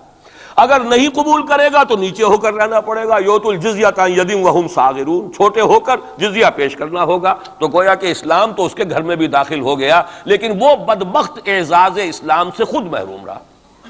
لیکن غلبہ تو ہو گیا نا، یدخلون فی دین اللہ افواجا کی وہ شکل تو ہو گئی کہ اللہ کا دین جو ہے وہ غالب ہو گیا. اطاعت تو انہیں کرنی پڑے گی، اسلام کی بالادستی قبول کرنی ہوگی. رہیں ہندو، رہیں سکھ، رہیں پارسی، رہیں عیسائی، رہیں پرسنل لاء میں ان کی جان، مال، عزت، آبرو کی حفاظت کا ذمہ بھی لیا جائے گا. ان کے عقائد کو بھی زبردستی نہیں بدلوایا جائے گا. ان کے مندروں، گردواروں اور کلیساؤں اور سلوتاس جو ہیں سینیگاگز، ان کی حفاظت کی جائے گی، لیکن بالادستی اسلام کی. یہ ہے مسند احمد ابن حنبل کی روایت ہے حضرت مقداد ابن اسود سے. تو پہلی بات تو یہ ہے کہ یہ یقین، کم سے کم مجھے تو اس کا یقین حاصل ہے الحمدللہ، اور میں چاہتا ہوں کہ ہر شخص، ہر مسلمان کے دل میں یقین پیدا ہو. لیکن اس سے پہلے ایک اور دور ہے، وہ دور ہے کہ جس کو ہمارے اس زمانے میں آ کر 2 طبقوں نے اس کے بارے میں اتنی غلط فہمیاں پیدا کی ہیں، اور اکثر ہمارے پڑھے لکھے بزوں میں خیش راسخ العقیدہ مسلمانوں کے اندر بھی دلوں میں نقب لگی ہوئی ہے. سمجھتے ہیں کہ ہم تو قادیانی نہیں ہیں، سمجھتے ہیں کہ ہم تو منکر حدیث نہیں ہیں، لیکن ان حدیثوں پر ان کا یقین نہیں ہے. حالانکہ یہ بخاری شریف کی روایات ہیں، حالانکہ یہ مسلم شریف کی روایات ہیں کہ اس سے پہلے ایک دور آنا ہے، مسلمانوں پر سخت عذاب کا دور آنا ہے. اور یہ عذاب جو ہے شدید ترین عذاب، اس کی جو سب سے اہم شخصیت ہے المسیح الدجال، یہودیوں کے ہاتھوں آئے گا. اور یہودیوں میں ایک شخص پیدا ہوگا، کھڑا ہوگا، جو مسیح ہونے کا دعویٰ کرے گا، المسیح الدجال. دجال کہتے ہیں فریبی کو، دجل فریب کو کہتے ہیں. جو فریب سے اپنے آپ کو مسیح کہلوائے گا کہ میں مسیح ہوں.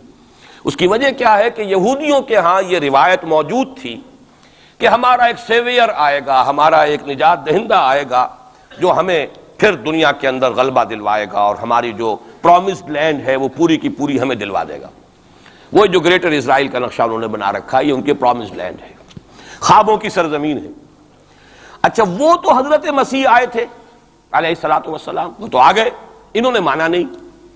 جب مانا نہیں، انہیں تو مرتد قرار دیا، جادوگر قرار دیا، بازیگر قرار دیا، واجب القتل قرار دیا، اور اپنے بس پڑتے تو سولی پر چڑھائی دیا. وہ تو اللہ نے جو کیا وہ ایک علیحدہ مسئلہ ہے.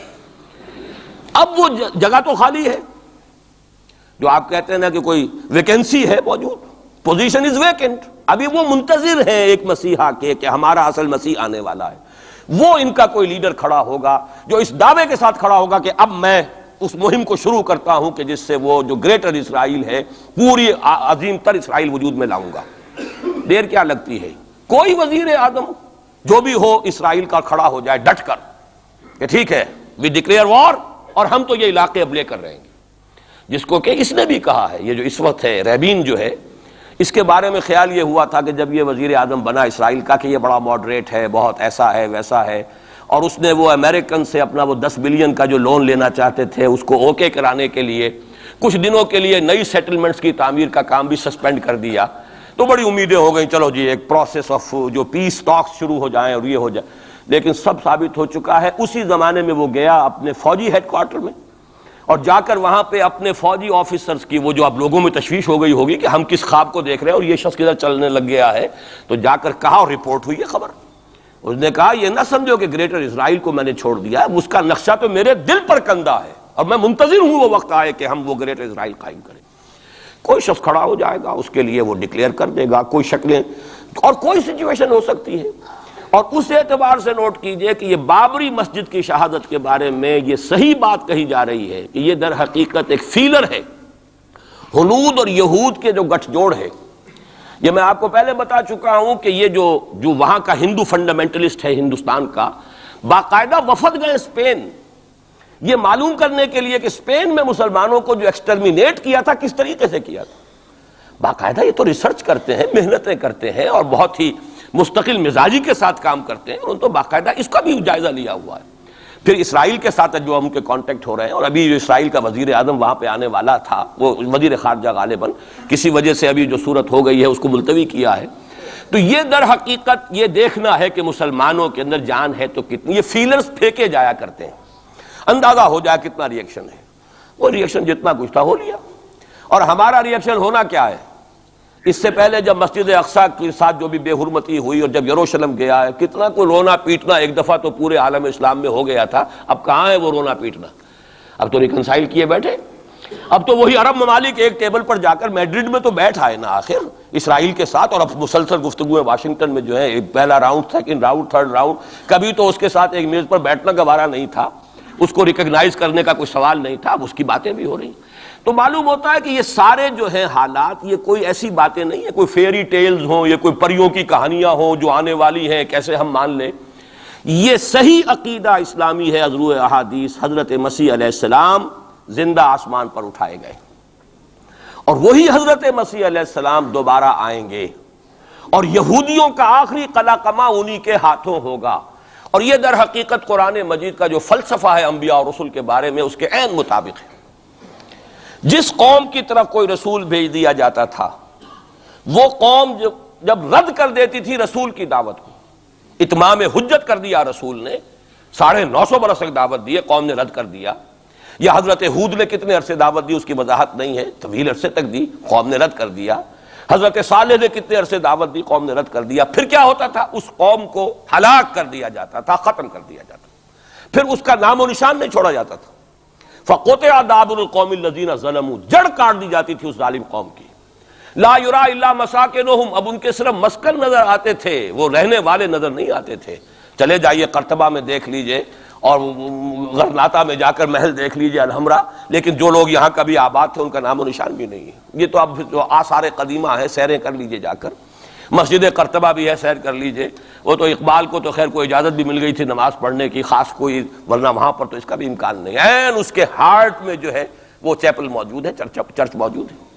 بہرحال یہ سارے جو معاملات ہیں جان لیجئے اچھی طریقے سے کہ یہ واقعات جن کی خبریں دی گئی ہیں یہ بالکل اس کے مطابق حالات کا جو ہے نقشہ بیٹھتا چلا جا رہا ہے۔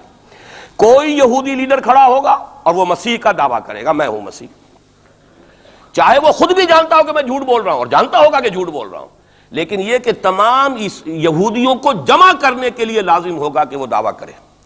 اس لیے کہ اب بھی موجود ہے، جو لوگ جانتے ہیں یہودیوں کو، یہودی اب بھی سپلٹ ہیں، ان میں جو زیادہ مذہبی طبقہ ہے وہ زائنسٹ نہیں ہے بلکہ وہ ان سے اختلاف کرتا ہے۔ زائنزم کی اپنی ایک تحریک تھی، وہ یوں سمجھیے کہ ایک ریشسٹ نیشنلسٹ موومنٹ ہے، وہ ایک نسلی قومیت کے اوپر چلنے والی جو ہے وہ ایک قوم پرستانہ جو ہے تحریک ہے۔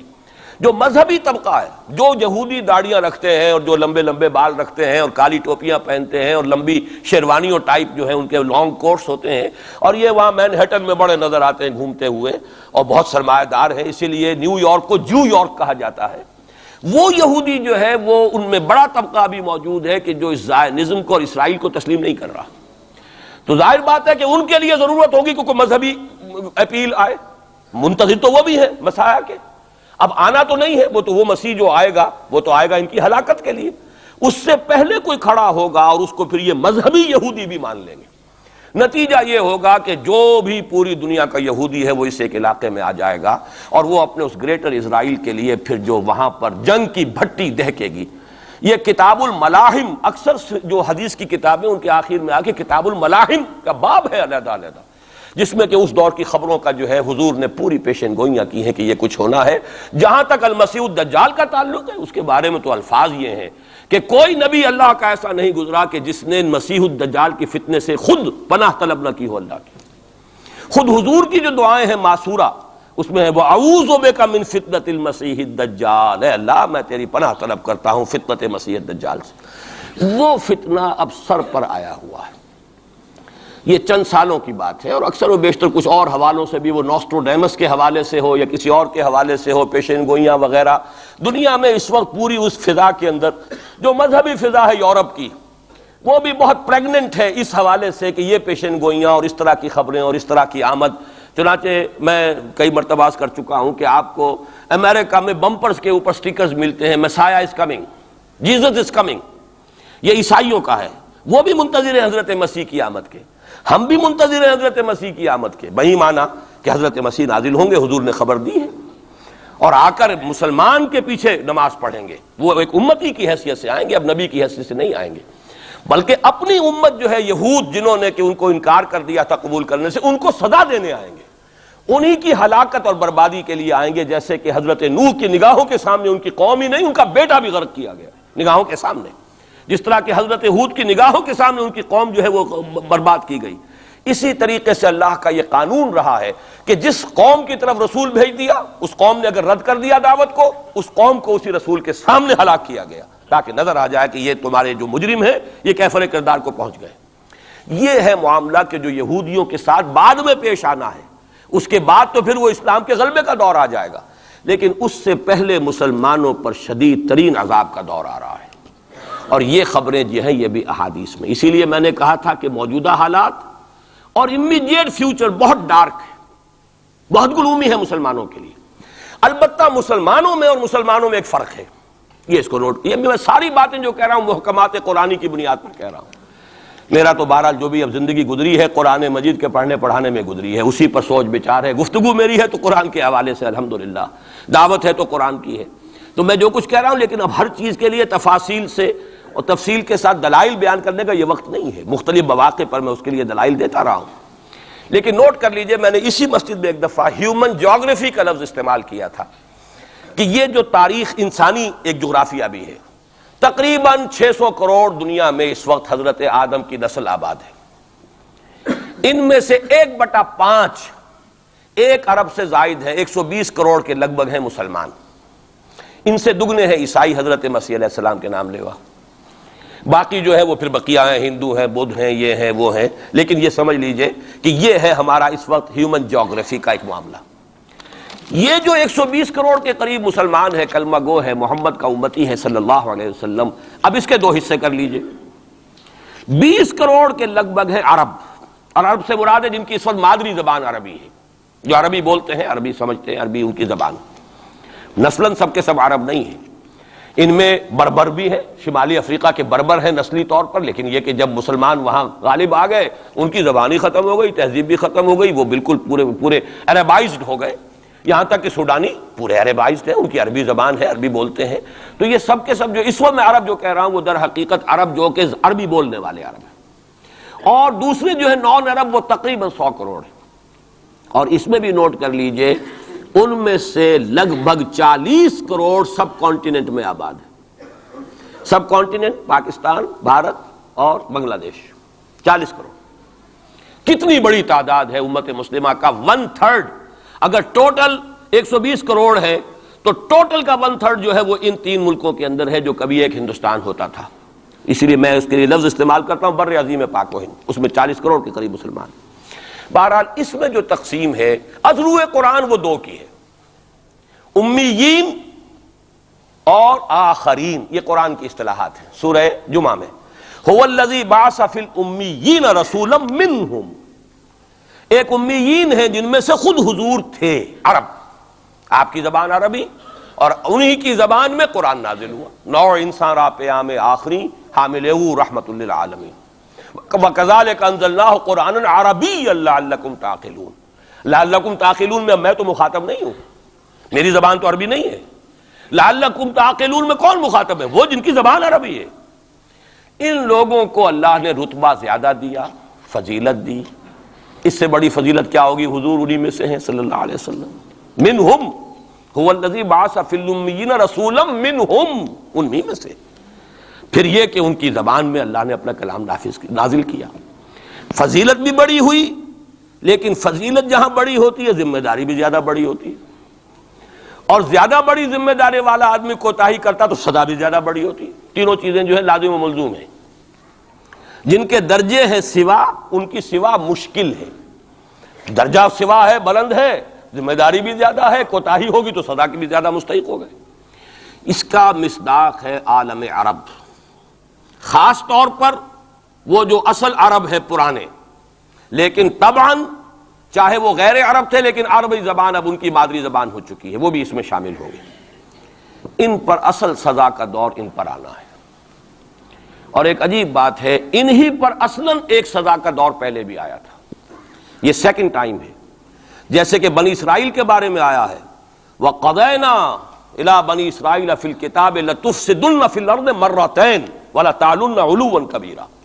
بنی اسرائیل کے لیے بھی ہم نے طے کر دیا تھا کہ 2 مرتبہ تم 2 سرکشی کرو گے اور ہمارے عذاب کے کوڑے تمہاری پیٹھ پر برسیں گے۔ یہی معاملہ بنی اسماعیل کا ہے۔ پہلا دور ان پر آیا تھا کب؟ آج سے 750 برس قبل، کروڑوں قتل کروائے تاتاریوں کے ہاتھوں، ان کی حکومت ختم، آخری خلیفہ بنی عباس اس کو نکال کر محل سے اور جانور کی ایک کھال کے اندر لپیٹ کر، اور تاتاریوں نے اپنے گھوڑوں کے سموں تلے کچل دی، خاتمہ۔ اور پھر انہی تاتاریوں کو اسلام کی توفیق دے دی، اسلام کا جھنڈا ان کے ہاتھ میں تھما دیا ہے، آیا فتنہ تاتار کے افسانے سے پاسماں مل گئے کعبے کو صنم خانے سے۔ اس کے بعد کچھ عرصے رہا معاملہ ہسپانیہ میں عربوں کا، آج سے 500 برس قبل وہ بھی خاتمہ ہوا۔ تو عربوں پر ایک دور تو وہ آ چکا، لیکن وہ دور ایکسٹرمینیشن کا نہیں تھا، وہ دور کاہے کا تھا؟ معزول کر دیے گئے، امت کی جو قیادت تھی وہ غیر عرب کو منتقل ہو گئی۔ ترک کون تھے؟ غیر عرب۔ ترکوں ہی کے اندر سے یہ 4 جو ہے یہ سٹاکس نکلے ہیں، ایک سٹاک ایک ہے، 4 اس میں سے آپ کہہ لیجئے کہ مختلف اس کی شاخیں ہیں۔ ترکان تیموری ہندوستان میں آ گئے، ترکان صفوی ایران میں آ گئے، ترکان سلجوقی مڈل ایسٹ میں رہے بہت عرصے تک، اور پھر ترکان عثمانی کا تو کہنا ہی کیا ہے، وہ تو گویا کہ جو وہ رومن امپائر تھی اس کا جانشین جو بنا ہے، وہ در حقیقت اس کے بعد وہ تو آل عثمان کی حکومت ہے۔ ترکان عثمانی، یہ عثمان حضرت عثمان نہیں ہے رضی اللہ تعالیٰ عنہ، یہ ایک تاتاری سردار ہے عثمان، جن کی اولاد ہے جس کو آپ آٹومان ٹرکس کہتے ہیں، اور یہ پھر سلطنت جو ہے آٹومان، گریٹ آٹومان کنگڈم جو کہ اب ختم ہوئی ہے اس صدی میں. پہلی یہ جو صدی ہے اس کی ابتدا میں پہلی جنگ عظیم کے بعد اس کا خاتمہ ہوا ہے. اس کا بس صرف ایک سمجھیے کہ نشان ترکی کی شکل میں رہ گیا ہے، باقی وہ گریٹ امپائر جو تھی ختم ہوئی. اسی کے ریمیننٹس بوسنیا میں بیٹھے ہوئے ہیں جن کے اوپر اس وقت ظلم ہو رہا ہے. انہی کے جیورجیا میں بیٹھے ہوئے. جیورجینز تو ہیں بھی اصل میں ٹرک، نیشنل ٹرک ہیں. بوسنینز جو ہے ٹرکس نہیں ہیں، لیکن یہ اسی زمانے میں اسلام لائے تھے جبکہ یہاں پر آل عثمان کی حکومت قائم ہوئی تھی اور پورا مشرقی یورپ جو ہے وہ ترکان عثمانی کے زیر نگین تھا. بہرحال یہ ایک سزا کا دور جو ہے وہ تو آ چکا، دوسری سزا اور سختر سزا کا دور اب آ رہا ہے. اس کا آغاز گلف وار سے ہو چکا ہے. جیسا کہ میں نے عرض کیا ٹائم ٹیبل کوئی نہیں دیا جا سکتا، خبریں موجود ہیں اس کے بعد یہ ہونا ہے، یہ ہونا ہے، یہ ہونا ہے. اور 8 اقساط میں ہم ندائے خلافت میں وہ مضمون شائع کر چکے ہیں جس میں احادیث میں زیادہ تر سنن ابی داؤد کی روایات ہیں، بڑی تفصیل موجود ہے. اور یہ ہے مجھے بھی پسند نہیں، آپ کو بھی پسند نہیں، اور پسند نہ ہونے کی وجہ سے زبان پر ہم نہیں لاتے، اسی وجہ سے لوگ جو ہے ناواقف ہیں. یہ سارے ممالک حدیث میں موجود ہے کہ مسلمانوں کے ہاتھوں سے نکل جائیں گے جنہیں یہودی گریٹر اسرائیل میں شامل کرتے ہیں. شام سارا، عراق سارا، مصر کا ڈیلٹا جتنا علاقہ زرخیز ہے اس کا جو بھی اچھا علاقہ ہے سارا، شمالی حجاز کا علاقہ سارا، یہاں تک کہ حدیث میں تو آتا ہے کہ مدینے کے دروازوں تک پہنچ جائیں گے لیکن مدینے میں داخل نہیں ہو سکیں گے. اللہ تعالیٰ خصوصی حفاظت فرمائے گا. لیکن یہ کہ مدینے کے دروازے، اب مدینے سے اوپر کتنا حجاز کا علاقہ ہے، عرب کا، سعودی عرب کا، ترکی کا بھی مشرقی علاقہ جو ہے یہ سارا موجود ہے، احادیث کے اندر موجود ہے. تو یہ بڑی تلخ بھٹی آنے والی ہے. لیکن دوسری بات جو میں عرض کرتا رہا ہوں اب اس کے حوالے سے آئیے اس روح عرضی پر. اچھا یہ بات بھی سامنے رکھ لیجئے، یہ کیوں ہے سزا؟ سزا اس لیے ہے کہ ہم نے اسلام سے بے وفائی کی. سیدھی بات ہے. اللہ کو تو نہ ہم سے کوئی دشمنی ہے نہ ہمارے دشمنوں سے کوئی اس کی دوستی ہے، معاذ اللہ ثم معاذ اللہ. اس کی دوستی کہاں، کفار سے کہاں ہوگی؟ نبوکدنضر کے ہاتھوں بنی اسرائیل کو پٹوایا تھا اگر، تو کیا نبوکدنضر سے دوستی تھی اللہ کی؟ اور کیا اسرائیلیوں سے اور یہودیوں سے کوئی دشمنی تھی؟ ان کو تو غرہ یہ تھا کہ نحن ابناء اللہ واحباؤہ، ہم تو اللہ کے بیٹوں کے مانند ہیں، ہمیں تو آگ بھی نہیں چھو سکتی. لن تمسنا النار الا ایاما معدودات، آئے گی بھی تو چند دن کے لیے چھوئے گی، ہمیں فوراً نکال لے گا اللہ. ہم تو اس کے بیٹوں کے مانند ہیں، چہیتے ہیں، ابراہیم کی نسل سے ہیں. ہم سب محمد کی نسل سے نہیں ہیں صلی اللہ علیہ وسلم. وہ تو صرف سادات جو بھی ہیں، سچے سادات ہیں یا بنے ہوئے سادات ہیں، وہی دعویٰ کر سکتے ہیں نا کہ وہ حضور کی نسل. اور وہ بھی نسل کیا ہے، حضور کی تو نہیں ہے، وہ تو حضرت علی کی نسل ہے. نسل بیٹی سے تو چلتی نہیں ہے، وہ تو بیٹے سے چلتی ہے. حضور صلی اللہ علیہ وسلم کی اصل نسل جو ہے وہ تو اللہ تعالیٰ نے چلائی نہیں، وہ تو حضرت ابراہیم کا بھی انتقال ہوا ہے. اور اس کی اپنی جگہ پر ایک حکمت ہے، وہ اس وقت میرا موضوع نہیں ہے.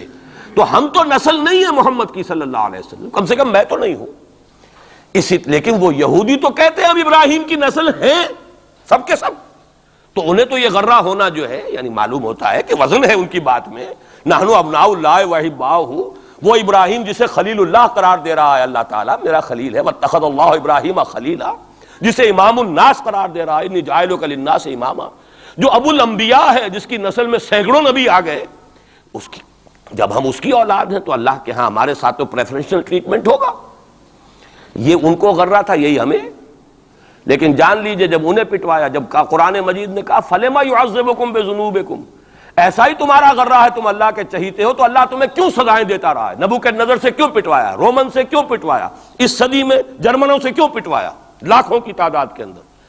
معلوم ہوا کہ اللہ کا معاملہ جس قوم سے بھی ہے کووننٹ ہے، وہ میثاق ہے ہمارا اللہ کے ساتھ. میثاق قرآن ہے ہمارا، ان کا میثاق تورات تھی. پکڑو اس کو، خذوا ما آتیناکم بقوۃ، پکڑو اس کو مضبوطی کے ساتھ جو ہم نے تمہیں دیا ہے. اگر اس سے بے وفائی کرو گے تو ہم سے کوئی تعلق نہیں، بلکہ تم مجرم ہوگے اصل. باقی لوگوں کے پاس تو کتاب ہے نہیں، شریعت ہے نہیں، دین ہے نہیں، ان کو تو پہنچانا تمہارے ذمہ تھا. تم تو ان کو کیا پہنچاتے، خود اس سے بے وفائی کر بیٹھے ہو. لہذا ساری دنیا کی گمراہی کی ذمہ داری بھی تمہارے کندھوں پر ہے. یہ ہے وہ جرم جس کی بنا پر سزا ملے گی. سزا کے مستحق ہیں ہم، اور ہم میں سب سے بڑھ کر عرب ہیں جن کی مادری زبان عربی ہے، جن کو صرف نحو پڑھنے کی ضرورت نہیں قرآن سمجھنے کے لیے. وہ تو از دل خیزت بر دل ریزت، براہ راست کمیونیکیشن قرآن سے ہو رہی ہے. وہ بے وفائی کریں تو ظاہر بات ہے مہا مجرم وہ ہیں. لیکن پھر غیر عرب مسلمانوں میں اس وقت روئے ارضی پر سب سے بڑی مجرم قوم 10 کروڑ مغربی پاکستانی. یہ میں ڈنکے کی چوٹ کہہ رہا ہوں اور بہت عرصے سے کہہ رہا ہوں، اس لیے کہ ہم وہ لوگ ہیں کہ جنہوں نے اسلام کے نام پر ملک بنایا. کوئی ملک دوسرا دنیا میں اس وقت اسلام کے نام پر نہیں بنا. ہم وہ لوگ ہیں پاکستان بنانے کے لیے لاکھوں جانیں مسلمانوں کی کلمہ گوؤں کی گئیں اور ہزاروں عصمتیں لوٹیں، اور نہ معلوم کتنی مسلمان لڑکیاں اور عورتیں جو ہے رہ گئیں پھر بھی ہمیشہ ہی سکھوں کے پاس، اور وہ آئی نہیں پاکستان اس اسلام کے نام پر. اور کیا کیا ہے ہم نے؟ 46 برس ہو گئے، اس کہاں اسلام ہوا. لہذا اس سے بڑی مجرم قوم عربوں کے بعد ہم یہ کہہ سکتے ہیں ہمارا عام آدمی قرآن نہیں پڑھتا، قرآن جانتا نہیں، ٹھیک ہے، اپلی ہے کچھ نہ کچھ، اس اعتبار سے ان کے بعد نمبر ہمارا ہے، لیکن باقی پوری دنیا کے مسلمانوں سے بڑھ کر مجرم ہم. اور ہم اصل میں نہ صرف یہ کہ خود اپنے حصے کے مجرم ہیں، بھارت کے مسلمانوں کا بھی سارا وبال ہماری گردن پر ہے. آج میں چاہتا ہوں کہ اس کو آپ اچھی طرح نوٹ کر لیں. بھارت کے مسلمانوں نے، جسے آپ فرض کفایہ کہتے ہیں، نماز جنازہ فرض کفایہ، چند لوگوں نے بھی کسی مسلمان کی نماز پڑھ لی تو سب کی طرف سے ادا ہوگی، کسی نے بھی نہیں پڑھی تو سب مجرم ہو جائیں گے، بستی کے سب لوگ مجرم ہوں گے. بھارت کے مسلمانوں نے فرض کفایہ ادا کیا جب پاکستان بنوا دیا آپ کو، اور اس کی قیمت آج بھی وہ دے رہے ہیں.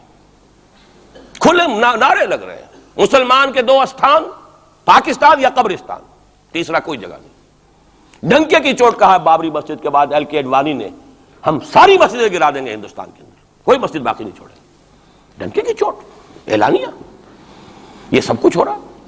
اور یہ نعرے تو نہ معلوم کب سے لگ رہے ہیں، اور نہ معلوم کب سے میں یہاں ان مسجدوں کے اندر بھی اور اپنی تقریروں میں غور کرتا رہا ہوں کہ کیا وہاں ہو رہا ہے. لیکن ہمارے تو کان پر جوں نہیں ریگتی.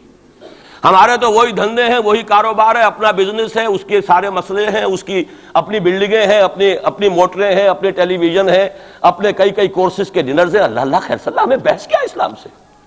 تو بتائیے ہم سے بڑا مجرم کون ہوگا؟ آج جو کچھ ہندوستانی مسلمان پر بیت رہی ہے اس کا جرم ہمارے کندھے پر. یہ میں جذباتی انداز میں نہیں کہہ رہا، میں تو 2 اور 2 4 کی طرح ثابت کر سکتا ہوں.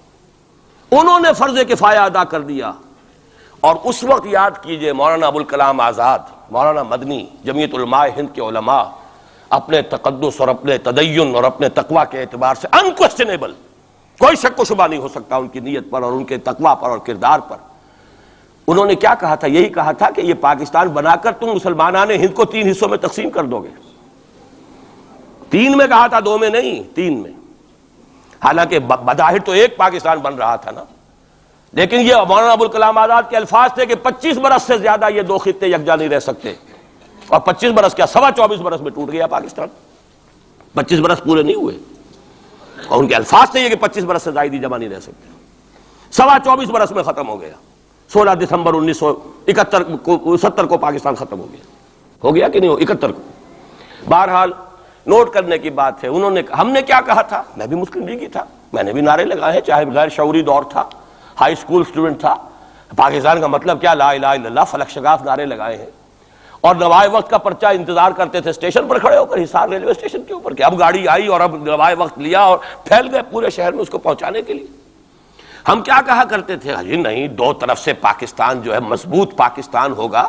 ہندوستان میں کسی ہندو کو جرت ہوگی مسلمان کے لیے کوئی میلی نگاہ سے دیکھنا بھی؟ وہ سارے خواب کہاں گئے؟ وہ تو حرم ہوئے. وہ 2 طرف کا جفا تھا وہ تو ختم ہوا، اس لیے کہ وہ زنبور تو اب رہا ہی نہیں، وہ تو کھل گئی، نوٹ ہی ختم ہوئی وہ مشرقی پاکستان. اور حال یہ ہے کہ آپ کی وزیر اعظم بنگلہ دیش نے یہ بھی پسند نہیں کیا کہ بابری مسجد پر جو بیان تھا وہ نواز شریف صاحب کے ساتھ مشترک بیان دے دیں.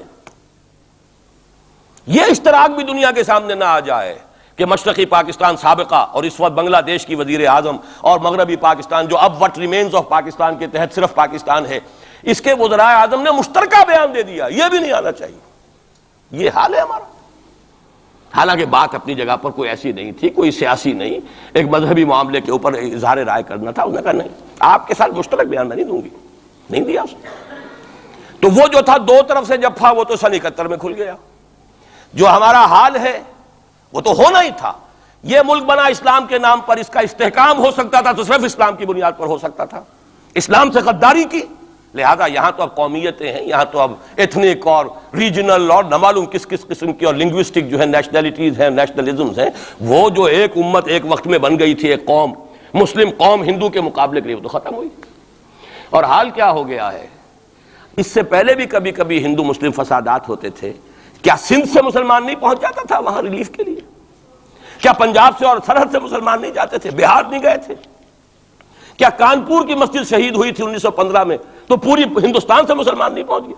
آپ کیا کر رہے ہیں؟ مندر گرا دیے، یہاں بڑی بہادری کا کام کیا، مندر گرا دیے، شرم سے ڈوب مرنے کا مقام ہے۔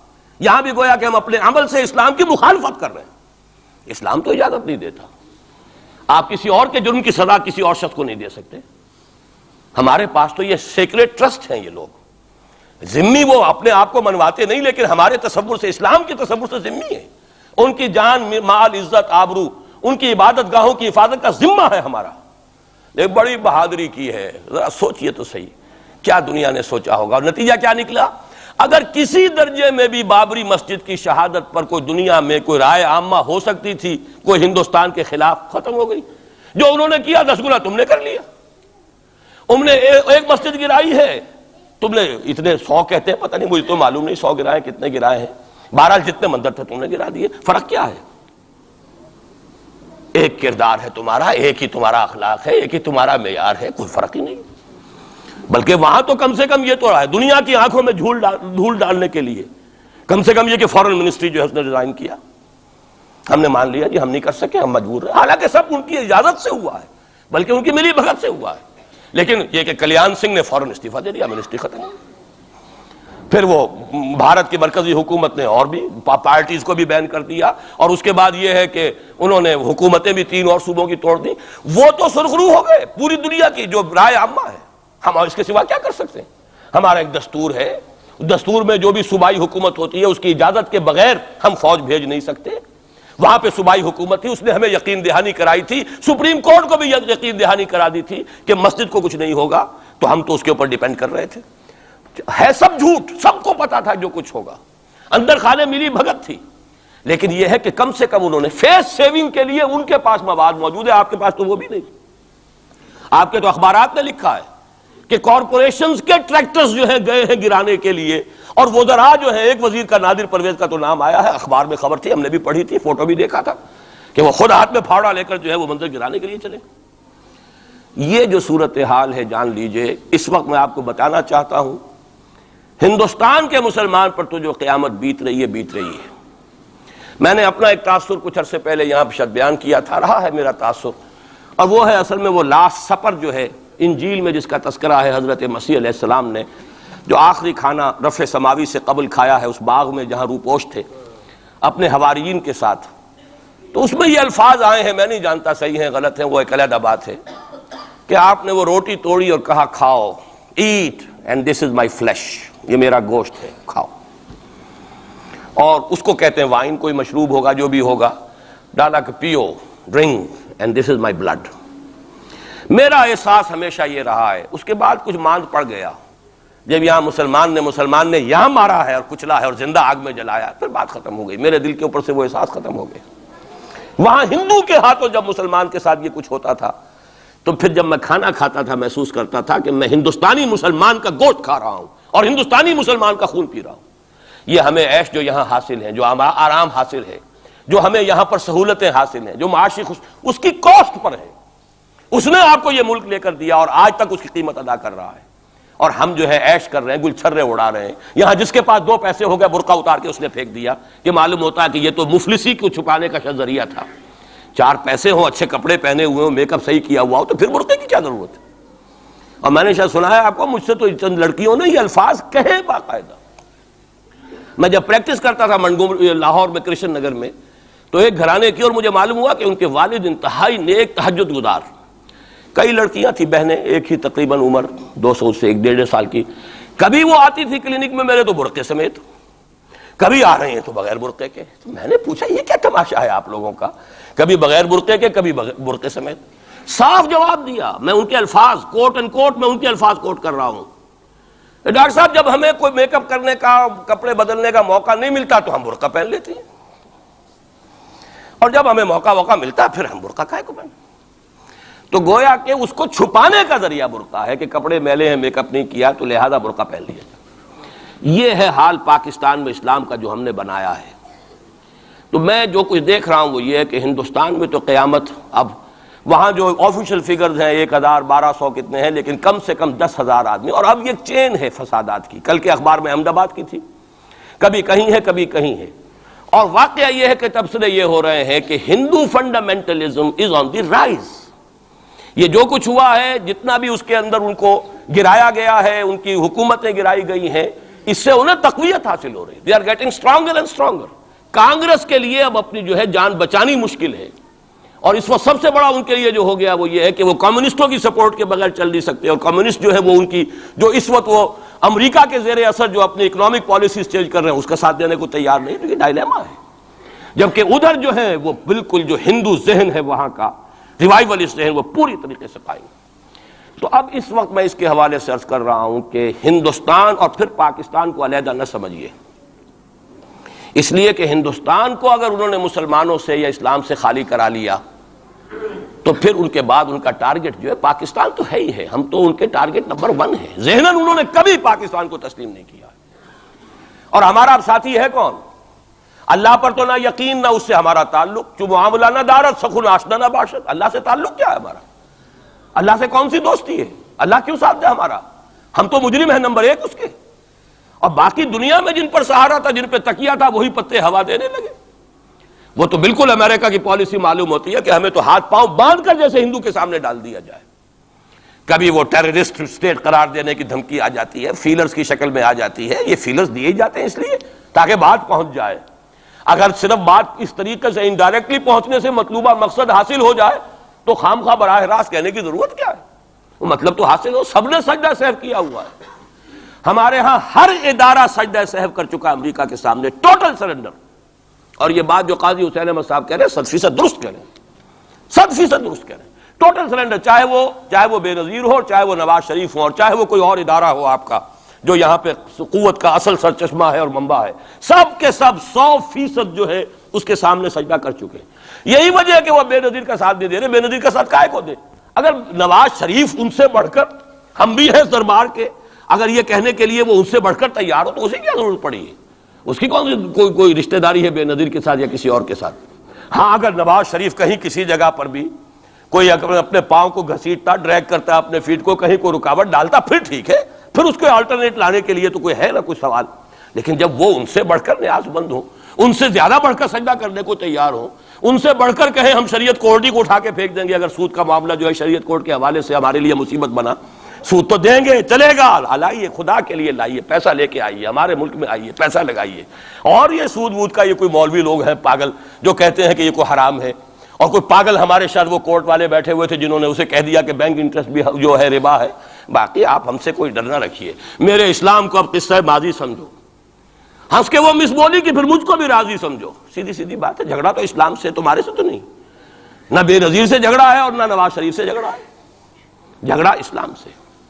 اس حوالے سے بہت برا وقت آ رہا ہے، اور اس میں ایک پہلو میں اور چاہتا ہوں کہ آپ حضرات کے سامنے بیان کر دوں۔ پوری دنیا میں تو فنڈامنٹلسٹ مشہور ہو گیا مسلمان، پوری دنیا کا ذرائع ابلاغ لگے ہوئے ہیں۔ اصل فنڈامنٹلزم جو ہے، بلکہ 2 باتیں عرض کر دوں، ریشزم پوری دنیا میں بدنام گالی، اور اصل ریشسٹ ملک اسرائیل، اسے کوئی کچھ نہیں کہتا، اس لیے کہ وہ مذہبی ریاست نہیں ہے، وہ تو بلکہ یہودیت ہے ہی نسلی مذہب۔ ساؤتھ افریقہ کیا ہوگا کوئی نسل پرست قوم یا نسل پرست ملک؟ وہ تو کچھ بھی نہیں تھا۔ اصل جو نسل پرست ہیں وہ تو یہودی ہیں، انہیں کوئی کچھ نہیں کہہ رہا۔ ریشسٹ وہ فنڈامنٹلزم اصل جو چلا ہے وہ ہندوستان میں چلا ہے، بدنام پوری دنیا میں مسلمان ہو گیا۔ لیکن اب اس کا میں بلیم نہ امریکہ کو دے سکتا ہوں نہ کسی اور کو، یہ تو اے باد سبا ہی ہم آوردہ توستی، ہمارا اپنا کیا دھرا ہے۔ میں آپ کو ایک حوالے سے بتا دینا چاہتا ہوں، ہمارے ہاں علامہ مشرقی اٹھے، چپ راس چپ، چپ راس چپ، اور بیل چاپ پورے ہندوستان کو دہلا دیا، دہل گئی زمین ہندوستان کی، راس کماری سے لے کے درہ خیبر تک، اور بڑے بڑے نوٹیبلز۔ یہ تحریک اتنی عظیم تھی، اتنی آرگنائز تھی، آپ کو معلوم ہے یہ تالپور برادران جو ہے دونوں بھائی جو تھے یہ خاکسار تھے، بڑے بڑے لوگ سندھ میں، فرنٹیئر میں، پنجاب میں، ہر جگہ پر، اور ایسی زبردست آرگنائزیشن بالکل ملٹری والی، ان کے سارے قواعد ملٹری کے. لیکن ہوا کیا؟ آر ایس ایس 1925 میں قائم ہوئی ہے اسی کے رد عمل میں. ہندو سویا ہوا تھا، انہوں نے دیکھا یہ مسئلہ اٹھ گیا ہے، اتنا زبردست اٹھ گیا ہے، زور شور کے ساتھ اٹھ گیا ہے، اس کی چپراس جو ہے وہ زمین جو ہے لرز رہی ہے، اس سے تو اٹھنا پڑے گا نا. لہذا باقاعدہ جو آر ایس ایس 1925 میں قائم ہوئی ہے اسی کے رد عمل میں، اور اس مقصد کے ساتھ، ڈکلیئرڈ مقصد، ہندوؤں کو متحد کیا جائے تاکہ وہ بھرپور طریقے سے مسلمانوں کا مقابلہ کر سکیں. ہندو واد آن دی ڈیفینسو. لیکن 1925 سے لے کر آج تک کتنے سال ہو گئے؟ 67. 67 برس تک ایک جماعت کا حوصلہ دیکھیے، اس کا ظرف دیکھیے، آج تک سیاست میں حصہ نہیں لیا. پاور پالیٹکس سے کوئی تعلق نہیں. 67 لانگ ایئرس. اتنی فالوئنگ ہے کہ ویسٹ میں تو اتنی موٹی موٹی کتابیں چھپی ہیں. شکاگو یونیورسٹی سے اتنی موٹی کتاب تھی، برادرہڈ ان سیفرن، آر ایس ایس کے اوپر ڈاکومنٹ. 25 لاکھ ان کا اس وقت کارڈر موجود ہے جو کہ ان کا ٹرینڈ ہے والنٹیئر. لیکن وہ جماعت الیکشن میں نہیں آئی. کچھ اپنے اثر تحت کچھ اور لوگوں کو لڑو، اور آپ نے نام بھی نہیں سنا ہوگا، اس کے 3 امیر یا گرو جو ہیں گزر چکے ہیں، تیسرا ہے اس وقت. پہلا ڈاکٹر بالی رام ہیجواڑ، کسی نے نام سنا آج تک؟ کوئی پرسنل پبلسٹی کی کوشش کی، اس نے کام کیا. دوسرا مہادیو گولوالکر گرو جی، کسی نے نام بھی نہیں سنا ہو. اس وقت کون ہے؟ بالا صاحب دیورس. یہ 3 ان کی عمارتیں کہہ لیں یا جو بھی کہہ لیں، خلافتیں ہیں جو آئی ہیں، اور ایسا منظم نظام ہے، لیکن کہیں سیاست میں حصہ نہیں. ہمارا فنڈامنٹلی سیاست کے میدان میں آ کے زیرو ہو چکا. پہلے تو علامہ مشرقی اٹھے تھے، وہ تو ویسے ہی ایک جوش کے اندر آ کر ایک خاص جذباتی کیفیت میں اپنی موومنٹ ہی کو کال آف کر کے بیٹھ گئے. 10 لاکھ آدمی، غالباً 10 لاکھ کی فگر تھی، 10 لاکھ یا 1 لاکھ جتنے بھی تھے، میں فگر کے بارے میں نہیں کہہ سکتا، دلی میں جمع نہیں ہوں گے تو میں پارٹی کو ڈسبینڈ کر دوں گا. وہ چند افراد کی کمی رہ گئی تھی اس فگر سے، تو اسی غصے میں آ کر پارٹی ڈسبینڈ، ختم. اب وہ خاکسار ہمارے ہاں تو رہ گئے ہیں، کبھی کسی خاص سیریمنی کے موقع پر کچھ سلامی دینے کے لیے چپراس کرتے ہوئے آ جاتے ہیں بیچارے. وہ ان کے تو کوئی نام و نشان بس اس معنی میں ہے کہیں. اللہ اللہ خیر سے. اصل فنڈامنٹلسٹ آرگنائزیشن جماعت اسلامی ابھری، لیکن اس نے پاکستان میں آتی پاور پالیٹکس کے اس کے اندر اپنے آپ کو دفن کر کے زیرو کر دیا. وہاں یہ معاملہ چل رہا ہے. یہ ہے اصل میں جو فرق آپ کو سمجھنا چاہیے. یہ 1925 یہ جو دوسری جماعتیں ہیں، وی ایچ پی ہے، وشوا ہندو پریشد، یہ اس کی ایک ذیلی تنظیم ہے، جیسے جماعت اسلامی کی ذیلی تنظیمیں ہیں اسی طرح کی ذیلی تنظیم ہے. آر ایس ایس خود کبھی نہیں آئی پالیٹکس میں، اور 2 مرتبہ تاریخ میں اس کو بین کیا جا چکا ہے ہندوستان میں. چونکہ آر ایس ایس کا آدمی تھا جس نے گاندھی کو ایسیسینیٹ کیا تھا 1948 میں. دی پارٹی واز بینڈ. اس کے بعد جب اندرا گاندھی کا دور آیا ہے وہ ایمرجنسی کا، اس میں بھی پارٹیز اس نے بین کی تھی، آر ایس ایس بھی بین ہوئی ہے، لیکن ہر مرتبہ پہلے سے زیادہ ابھر کر آئی ہے وہ. اور آج یہ سب کے سب وی ایچ پی والے، بی جے پی والے، یہ سب در حقیقت آر ایس ایس کے آدمی، اور یہ ان کا ڈکلیئرڈ ایم اب بن چکا ہے. اور حالات جو ہیں، ہم اس سزا کے بالکل مستحق ہو چکے ہیں. اسیاں سے کبھی ہم نے کنارہ نہ کیا، لیکن تیری رحمت نے گوارا نہ کیا. یہ تو ہو سکتا ہے اب بھی ہم اسی اللہ کی رحمت پر تو ادھار کھا سکتے ہیں، لیکن واقعہ یہ ہے کہ ہم اس سزا کے بالکل مجرم ہو چکے ہیں اور مستحق بن چکے ہیں. اور نظر یہ آ رہا ہے کہ اب حالات ہمارے لیے زیادہ سے زیادہ پیچیدہ سے پیچیدہ، مشکل سے مشکل، اور زیادہ سے زیادہ جو ہے گمبھیر ہوتے چلے جا رہے ہیں. بھارت میں ہندو فنڈامنٹلزم بڑی تیزی کے ساتھ ایک طوفانی شکل کے اندر آیا ہے، اور بھارت میں تو مسلمان تنظیم کوئی ہے ہی نہیں. آپ کے شاید علم میں آیا 2 جماعتیں بین کر دی، جماعت اسلامی بین. ارے جماعت اسلامی بھارت کی جو اصل جماعت ہے وہ تو ایک علمی کام کرنے والی، دعوتی کام کرنے والی، قرآن مجید کے تراجم شائع کی، سیاست میں تو ہے ہی نہیں ہوا. لیکن یہ کہ اس کا اور سوال ہی پیدا نہیں ہوتا ٹیررزم کا یا کسی درجے میں بھی کوئی اس طرح کی ایکٹیویٹی جماعت اسلامی. لیکن وہ ہے نا کہ وہ ترازو کا ایک پلڑا اگر ادھر 3 کو بین کیا تو ادھر بھی 2 تو ہوں کم سے کم، وہ جماعت اسلامی بھی بین ہوگی. ہاں کشمیر میں جماعت اسلامی کا ایک رول ہے، لیکن کشمیر کی جماعت اسلامی علیحدہ جماعت اسلامی ہے، وہ ہندوستان کی جماعت اسلامی سے اس کا تعلق نہیں ہے۔ جیسے پاکستان کی جماعت اسلامی، مشرقی پاکستان یا بنگلہ دیش کی جماعت اسلامی، ہندوستان کی جماعت اسلامی اور کشمیر کی یہ چار علیحدہ ہیں بالکل، ان کا آپس میں تنظیمی رابطہ کوئی نہیں۔ کشمیر کی جماعت اسلامی یقیناً ہے، اور یہ سمجھتا ہوں میں، اور یہ صحیح بات ہے، بعض تبصرہ نگاروں نے لکھی بھی ہے کہ اصل میں اس وار سے انہوں نے کشمیر کے مسئلے میں جب یہ بین کیا ہے وہاں کی 3 ہندو جماعتوں کو، تو اس کے ساتھ ہی 2 مسلمانوں کو ایک لپیٹ میں لے کر پارٹیز کو، تو کشمیر میں جو جماعت اسلامی چونکہ ابھی تک وہ بینڈ نہیں تھی اور جماعت اسلامی کا آرگنائزیشنل جو ہے بیکنگ مل رہی تھی حزب المجاہدین کو، جو وہاں پر جو بھی اس وقت جو جد و جہد کر رہی ہے، لہذا اس کو کمزور کرنے کے لیے کیا ہے۔ لیکن یہ کہ ہندوستان میں کوئی مسلمانوں کی لیڈرشپ ہے ہی نہیں، سارے قائدین تو پاکستان بنا کے پاکستان آ گئے تھے، رہ تو گئے تھے وہاں پہ وہی جمعیت علماء ہند کے لوگ، اس وقت بھی سنبھالا ہے تو انہوں نے سنبھالا ہے، مولانا حفظ الرحمان سہاروی نے سنبھالا ہے، مولانا ابوالکلام آزاد نے کچھ سنبھالا دیا جتنا بھی دے سکے ہیں، باقی مسلم لیگی تو سبھی آ گئے تھے، وہاں سے رہ کون گیا تھا؟ لے دے کر مدراس میں کوئی 1-2 اور کیرالہ کے اندر، کیرالہ میں البتہ یہ کہ راشٹریہ سیوک سنگھ کے مقابلے میں مسلم سیوک سنگھ قائم کیا گیا اور وہ کام بہت اچھا کر رہے تھے، لیکن یہ کہ ان کو بھی بین کر دیا گیا، انہوں نے خود بھی اپنے آپ کو ڈیزالو کر لیا۔ انہوں نے کہا کہ جب ہمارا تو اصل مسئلہ جو ہے وہ راشٹریہ سیوک سنگھ سے ہے، اگر RSS بین ہو گئی تو ہمیں کوئی ضرورت ہی نہیں کام کرنے کی، انہوں نے خود بھی ڈیزالو کر لیا اپنے آپ کو۔ لیکن بہرحال یہ تو میں کچھ تفاصیل ہیں جو آپ کو بتا رہا ہوں، اصل بات یہ ہے کہ اس وقت ہندوستان میں مسلمانوں کی حالت بہت مخدوش ہے۔ ایک طرف وہاں یہود کے زیر اثر مسلمانان عرب پر تباہی کا دور، کسی بھی وقت کھڑا ہو سکتا ہے کوئی شخص مسیح بن کر، اور خبریں آ رہی ہیں مسیحی حلقوں کے اندر اور وہ یہودیوں کے اندر بھی کہ وہ تو در حقیقت کہیں پیدا بھی ہو چکا ہے اور کہیں پل رہا ہے، بڑھ رہا ہے، یہ ہے وہ ہے، اور جو گرانڈ ماسٹر ہے اس کا فری میسن کا، اس کا نام بھی کوئی صاحب مجھے کل بتا رہے تھے کہ اس کے گھر میں وہ شخص موجود ہے وغیرہ وغیرہ، واللہ عالم۔ لیکن یہ کہ جو کچھ میری جو بھی بات ہے وہ ہے قرآن اور حدیث کی روح سے۔ قرآن کا فلسفہ ہے کہ جس قوم کی طرف رسول بھیجا گیا اس نے اگر انکار کیا اس کو ختم کیا جاتا ہے۔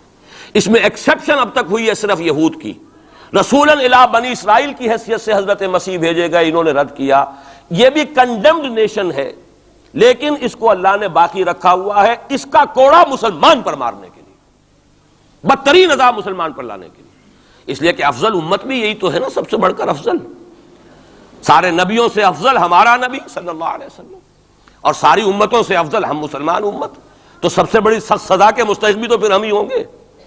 یہ مولانا اصلاحی صاحب کا جملہ میں نے پہلے بھی کبھی سنایا ہے کہ وہ کہا کرتے ہیں ان کے خاص علاقے میں اعظم گڑھ میں کہ جب کسی کو سزا دینی ہوتی تھی تو چمار کے ہاتھوں جوتا لگواتے تھے اسے، تاکہ وہ اگر راجپوت کو راجپوت ہی جوتا مارے گا تو اس میں اتنا اس کو درد نہیں ہوگا جتنا کسی راجپوت کو چمار جو ہے اس کے ہاتھ سے جوتا لگوایا جائے۔ تو یہ یہودیوں کے ہاتھوں مسلمانوں کو پٹوانا در حقیقت یہ عذاب در عذاب ہے۔ ایک کنڈیمڈ نیشن، ملعون قوم، ضربت علیہم الذلۃ والمسکنۃ وباؤوا بغضب من اللہ، وہ قوم ہے جس کے ہاتھوں مسلمانوں پر ادھر بھی آ رہا ہے اور یہاں بھی سامنے آ چکا ہے۔ لیکن ابھی وقت ہے اور اس کے لیے میں لایا ہوں آپ کے لیے تحفے کے طور پر سورہ یونس کی ایک آیت۔ وہاں فرمایا گیا ہے فَلَوْلَا كَانَتْ قَرْيَةٌ آمَنَتْ فَنَفَعَهَا إِيمَانُهَا إِلَّا قَوْمَ يُونَسَ لَمَّا آمَنُوا كَشَفْنَا عَنْهُمْ عَذَابَ الْخِزْيِ فِي الْحَيَاةِ الدُّنْيَا وَمَتَّعْنَاهُمْ إِلَىٰ حِينٍ۔ رسولوں کی تاریخ میں ایک استثناء ہے، میں چند منٹ اضافی لے رہا ہوں، آپ لوگ بھی حاضر ہیں بھی اور میرا خیال ہے کہ دلچسپی آپ کی کم نہیں ہو رہی ہے، آیا بھی 4 مہینے بعد ہوں اس لیے وقت کا بھی زیادہ حق ہے میرا۔ ایک استثناء تو میں نے کہا یہودی، انہوں نے اپنے رسول کو اپنے اعتبار سے سولی پر چڑھایا لیکن ابھی تک بچے ہوئے ہیں، لیکن ان کی تو ہونی ہے وہ سزا جو آنی ہے، حضرت مسیحی کے ہاتھوں آنی ہے۔ جب وہ دجال آئے گا، دجال کے ہاتھوں مسلمانوں کی خوب پٹائی ہو چکے گی، عرب مسلمانوں کی، پھر ان کو کیفر کردار تک پہنچانے کے لیے حضرت مسیح آئیں گے۔ یہ احادیث صحیحہ کے اندر بالکل صحیح، جس میں کسی شک و شبے کی گنجائش نہیں، اس میں گنجائش شک و شبے کی یا قادیانی کے لیے ہے یا منکر حدیث کے لیے، کسی راسخ العقیدہ مسلمان کے لیے ممکن نہیں۔ لیکن ایک استثناء اور رہا، اور وہ قوم یونس علیہ السلام۔ اس قوم کو بھی حضرت یونس علیہ السلام بھیجے گئے، اس کی طرف انہوں نے رد کر دیا۔ اور عذاب الہی کا فیصلہ ہو گیا. لیکن ایک قانون اللہ کا رہا ہے رسولوں کے باب میں، رسول ہجرت نہیں کر سکتا، اپنی جگہ کو چھوڑ کر نہیں جا سکتا جب تک کہ ایکسپریس پرمیشن اللہ کی نہ آ جائے. جیسے آپ کو معلوم ہے کوئی بڑا افسر جو ہوتا ہے وہ اپنے ہی can't leave station, D C نہیں جا سکتا اپنا ہیڈ کوارٹر چھوڑ کر. اسی طریقے سے رسول اللہ کا نمائندہ، حکومت خداوندی کا نمائندہ، وہ نہیں جا سکتا. حضرت یونس سے صرف یہ خطا ہوئی غصے کی وجہ سے، اور غصہ کس کے خلاف؟ اللہ کے خلاف نہیں، معاذ اللہ، ان کافروں کے خلاف غصے کی وجہ سے چھوڑ کر چلے گئے کہ بس اب عذاب آنے والا ہے، تم عذاب کے مستحق ہو گئے، میں جا رہا ہوں. ابھی اللہ کی اپروول نہیں آئی تھی جانے کی. یہ ڈیبٹ ہے حضرت مسیح کے، حضرت یونس پر، کہ جو کریڈٹ ہو گیا قوم کے لیے. واحد قوم ہے کہ جب عذاب کے آثار شروع ہو گئے قوم کو محسوس ہو گیا یہ یونس ٹھیک کہتے تھے. وہ نکل آئے اپنے گھروں سے اور چیخنے چلانے لگے اور دعائیں کی اور توبہ کی اور گڑ گڑائے اللہ ہمیں معاف فرما دے. تو چونکہ رسول سے یہ ایک خطا ہو چکی تھی، اس کا ڈیبٹ ان کو کریڈٹ کی شکل میں ملا ہے، عذاب واپس ہو گیا.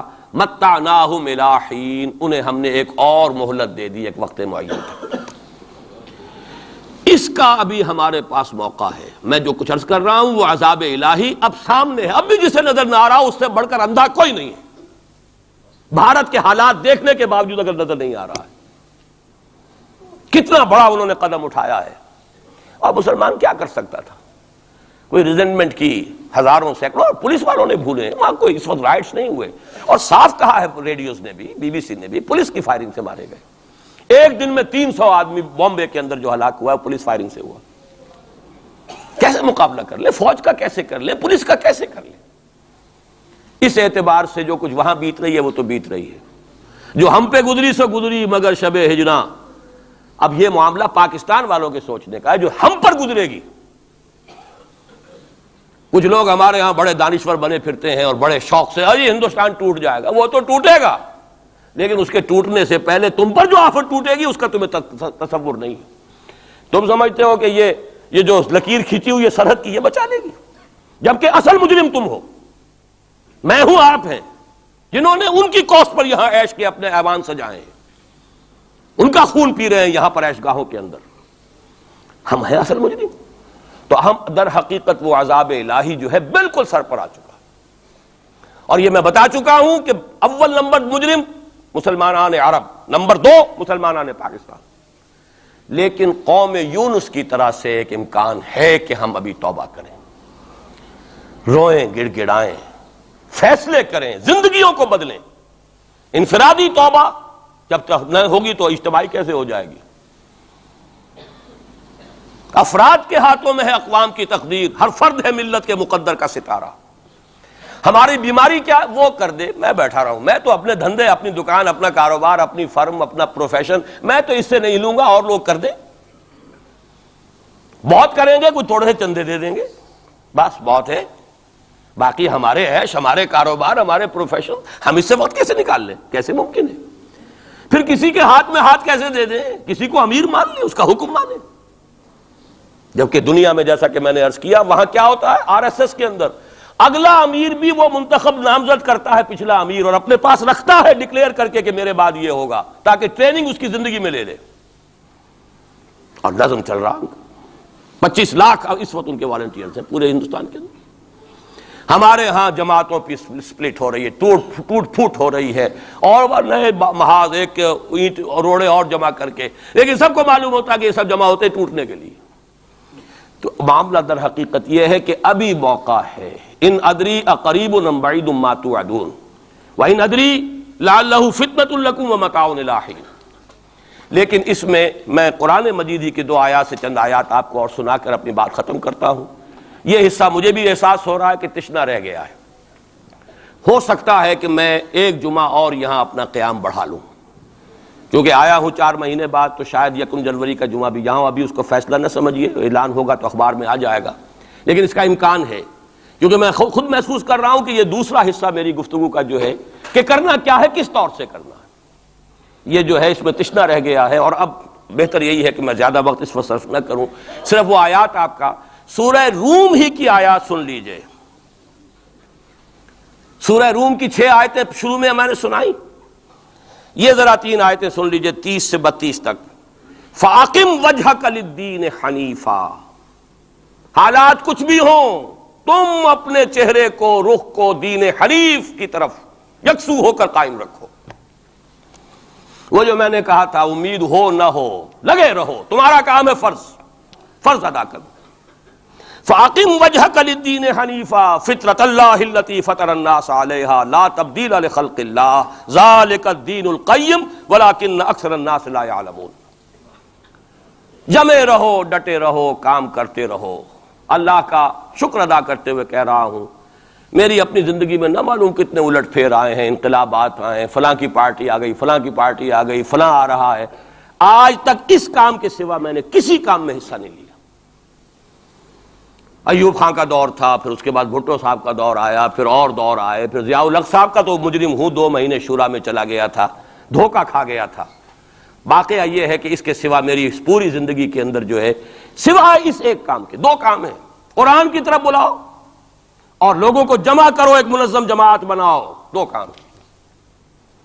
دعوت قرآن کے ذریعے، تطہیر ذہنوں کی قرآن کے ذریعے، تطہیر فکر کی قرآن کے ذریعے، تصحیح عقائد کی قرآن کے ذریعے، تزکیہ نفس قرآن کے ذریعے، اور پھر جو ان مرحلوں سے گزرے جمع کرو، انہیں مرتب کرو، ایک جماعت بناؤ، قوت بناؤ، سم و طاعت والی جماعت بناؤ۔ 2 کام کرنے کے، انہی میں لگاؤ۔ تو فَأَقِمْ وَجْهَكَ لِلدِّينِ حَنِيفًا، سیدھا رکھو اپنا رخ دین کی طرف۔ دائیں بائیں حالات کیا ہیں، کیا ہونے والا ہے، ٹھیک ہے، حضرت مسیح کے الفاظ ہیں بائبل کے، سانپ کے مانند چوکنے لیکن فاختہ کے مانند بے ضرر بنو۔ سانپ چوکنا ہوتا ہے بہت، لیکن کسی کو ضرر بھی تو پہنچا دیتا ہے، فاختہ ضرر نہیں پہنچاتی۔ ان 2 ایکسٹریمز کو جمع کرو اپنے اندر، حالات سے واقف ہونا چاہیے، دائیں کیا ہے، بائیں کیا ہے، آگے کیا ہے، پیچھے کیا ہے، رخ کدھر جا رہا ہے، حالات کا بہاؤ کیا ہے، یہ جانو۔ سانپ کے مانند چوکن نہ رہو، لیکن لگے رہو اپنے کام میں، کسی سے دلچسپی نہیں۔ ابھی حال ہی میں خیر جو اب حکومت کا ہوا تھا وہ جلسہ جو بابری مسجد پر، انہوں نے تو خیر ہمیں نہیں بلایا، آئے تھے میرے پاس فاروق احمد لغاری صاحب کہ ہماری میٹنگ ہو رہی ہے، میں نے کہا نہیں، میں نے اپنی رائے جو دی ہے وہ دی ہے، میں دوں گا، لیکن یہ کہ میں کسی سیاسی عمل میں شریک ہونے کے لیے تیار نہیں۔ اب وہ سینیٹر سمیع الحق صاحب آئے ہیں میدان میں پھر نیا محاذ لے کر، میں نے کہا میں تو ایک ہی مرتبہ متحدہ شریعت محاذ کا تجربہ کر کے بھر پایا، پوری زندگی کا تجربہ مجھے مل گیا ہے، میرے پاس وقت ضائع کرنے کے لیے ان کاموں کے لیے نہیں۔ یہ محاذ جو ہے ان مل بے جوڑ لوگوں کو جمع کر لینا، اور پھر جو علیحدگیاں ہوتی ہیں اور الزامات ایک دوسرے پر لگتے ہیں، اس سے کیے دھرے کے اوپر پانی ہی نہیں پھرتا، وہ پچھلا بھی جو ہے ہفتے اعمال نہ معلوم کتنی دیر کا ہو جاتا ہے۔ تم نہیں آئے؟ وہ جو NDA کا ہوا تھا ایک کنونشن، ایک صاحب آئے تھے اس کے لیے بھی دعوت دینے کے لیے، انہوں نے پھر جب میں نے انکار کیا تو انہوں نے وعدہ لے لیا تھا کہ کم سے کم آپ میرا نام نہ بتائیے گا کہ بے عزتی ہوگی کہ میں گیا تھا، اور آپ نے مانا نہیں۔ نہ NDA کی کنونشن میں گیا، نہ میں PDA کی کنونشن میں گیا، نہ میں یہ ابھی جو ہوئی ہے کوئی علماء کی مفتی، یہ اپنے سینیٹر کیا نام ہے سمیع الحق صاحب، اس 2 کاموں کے سوا مجھے اپنا وقت کسی اور کام میں نہیں لگانا، سیاست میں جانا ہی نہیں، الیکشن کا رخ ہی نہیں کرنا، بلکہ یہ قرآن کے ذریعے سے دعوت۔ اسی لیے میں آیات سنا رہا ہوں، فَأَقِمْ وَجْهَكَ لِلدِّينِ الْحَنِيفَ فِطْرَةَ اللَّهِ الَّتِي فَطَرَ النَّاسَ عَلَيْهَا، اور آگے فرمایا مُنِيبِينَ إِلَيْهِ، اپنا رخ اسی کی طرف رکھتے ہوئے، وَاتَّقُوهُ، تقوی اختیار کرو، وَأَقِيمُوا الصَّلَاةَ وَلَا تَكُونُوا مِنَ الْمُشْرِكِينَ، نماز قائم رکھو اور دیکھو مشرکوں میں سے نہ ہونا، شرک کی آلائش سے اپنے آپ کو پاک کرتے رہو، دھوتے رہو اور دھو، شرک کی کوئی آمیزش نہ رہے۔ اور دوسرا کام یہ سورہ سجدہ کی آیات ہیں، وَمَنْ أَظْلَمُ مِمَّنْ ذُكِّرَ بِآيَاتِ رَبِّهِ ثُمَّ أَعْرَضَ عَنْهَا إِنَّا مِنَ الْمُجْرِمِينَ مُنْتَقِمُونَ، یہ الفاظ بڑے سخت ہیں۔ ان لوگوں سے بڑھ کر ظالم کون ہوگے جنہیں ان کے رب کی آیات کے ذریعے سے نصیحت کی جاتی ہو۔ میں نے جو نصیحت کی ہے اللہ کی کتاب کے حوالے سے کی ہے، جو دعوت ہے میری قرآن کے ذریعے سے، میں نے کوئی کہانیاں، اپنے فلسفے، اپنے کوئی نظریے نہیں تراشے ہیں، قرآن کی دعوت، تعلیم و تعلم قرآن۔ جس قوم نے اس دعوت کو رد کیا ہو، وَمَنْ أَظْلَمُ مِمَّنْ ذُكِّرَ بِآيَاتِ رَبِّهِ ثُمَّ أَعْرَضَ عَنْهَا، انا من المجرمین منتقمون، ایسے مجرموں سے تو میں انتقام لے کر رہوں گا۔ اللہ بچائے، اپنے دامن رحمت میں لے لے، ہمیں کوئی مہلت دے توبہ کرنے کی اور اصلاح کرنے کی۔ وَلَقَدْ آتَيْنَا مُوسَى الْكِتَابَ فَلَا تَكُنْ فِي مِرْيَةٍ مِّن لِقَائِهِ، اور ہم نے موسیٰ کو بھی کتاب دی تھی۔ وَجَعَلْنَاهُ هُدًى لِبَنِي اسرائیل، اسے ہدایت نامہ بنایا تھا بنی اسرائیل کے لیے۔ گویا کہ اسی طرح محمد، ہم نے قرآن آپ کو دیا ہے ہدایت نامہ پوری نوع انسانی کے لیے۔ جہاں سے میں نے بات شروع کی تھی، قرآن کتاب ہدایت ہے۔ آخری آیت ہے وَجَعَلْنَا مِنْهُمْ أَئِمَّةً يَهْدُونَ بِأَمْرِنَا، اور ہم نے ان بنی اسرائیل میں سے ایسے امام اٹھائے جو ہمارے حکم سے ہدایت کا کام کرتے تھے۔ لما صبروا، جب انہوں نے خود صبر کی روش اختیار کی، اپنے کیریئرز کی قربانی دی، اپنے سٹینڈرڈ آف لیونگ کو کم کیا، اپنی ضروریات کو سمیٹا، اپنا وقت فارغ کیا، اپنی صلاحیتیں کھپائیں، کس کام کے لیے؟ تاکہ وہ کتاب ہدایت کو لوگوں تک پہنچا سکیں۔ خیرکم من تعلم القرآن وعلمہ، تم میں سے بہترین لوگ وہ ہیں جو قرآن سیکھیں اور سکھائیں۔ تو فرمایا وَجَعَلْنَا مِنْهُمْ أَئِمَّةً يَهْدُونَ بِأَمْرِنَا لَمَّا صَبَرُوا وَكَانُوا بِآيَاتِنَا يُوقِنُونَ، اور وہ ہماری آیات پر پورا پورا یقین رکھنے والے تھے۔ اللہ تعالیٰ سے دعا کرتا ہوں وہ مجھے اور آپ کو آیات قرآنی پر پورا پورا یقین عطا فرمائے۔ یہ ہے اصل منبع، سرچشمہ، یہ ہے بنیاد، یہ ہے جڑ۔ اس سے قوت حاصل کر کے اپنا تزکیہ، خود توبہ، خود حرام کاروبار کو چھوڑنا، اپنے وقت کو فارغ کرنا، اپنی صلاحیتوں کو لگانا ان دو کاموں کے لیے، فارغ کرنا اس کام کو، پھر نظم کی پابندی والی جماعت میں شریک ہو کر کبھی کوئی وقت آئے کہ ہم کسی انقلابی جد و جہد کے لیے کھڑے ہو سکیں، اسلام کو قائم کرنے کے لیے، جیسے کہ محمد عربی صلی اللہ علیہ وسلم نے آج سے 1400 برس قبل قائم کیا تھا۔ اگر ایسا ہو گیا تو یہی سرزمین، یہ میں آج کل کہہ رہا ہوں الفاظ، پاکستان ایک پل صراط سے گزر رہا ہے اس وقت۔ پل صراط کا تصور آپ کے سامنے ہے، جہنم کے اوپر ایک پل ہوگا جس پر سے جو مسلمان دنیا میں کہلاتے ہیں وہ گزارے جائیں گے۔ جو منافق ہوں گے حقیقی ایمان سے بے بہرا، وہ ٹھوکر کھا کر گریں گے جہنم میں، اور جو اہل ایمان ہوں گے نور ایمان ان کے آگے آگے دوڑتا ہوگا۔ نورہم یسعی بین ایدیہم و بایمانہم، اس کی روشنی میں پل کراس کر جائیں گے، جنت میں داخل ہو جائیں گے۔ ہم اس وقت اس پل صراط پر ہیں۔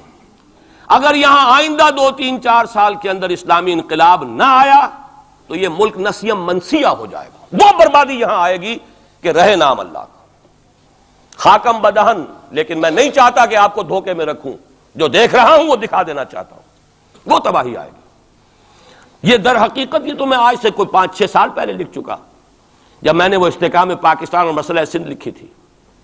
ایک ہی سن تھا جس سن میں کہ ہندوستان میں بھی اسلام داخل ہوا سندھ کے راستے، اسی سن میں اسلام اسپین میں داخل ہوا تھا جبرالٹر کے راستے، جبل الطارق کے راستے، یاد ہے؟ سن 92 یا 93 ہجری، 712 عیسوی، اس میں محمد ابن قاسم اسلام لے کر آئے، ہندوستان میں داخل ہوئے سندھ کے راستے۔ دونوں میں ایس ہے، سن بھی ایک، سندھ اور اسپین ایک ہی لفظ سے، ایک ہی لیٹر سے شروع ہو رہے ہیں۔ وہاں سے اسلام اور مسلمان کا خاتمہ ہو چکا، 500 برس ہو گئے، 1492 اور یہ 1992 ہے، پورے 500 برس، نام و نشان مٹ گیا اسلام کا، مسلمان کا۔ بین ہی اسی کا اندیشہ اس بر صغیر پاک و ہند کے لیے، بین ہی اسی کا اندیشہ۔ وہاں ہو سکتا ہے تو آپ کے ساتھ کیوں نہیں ہو سکتا؟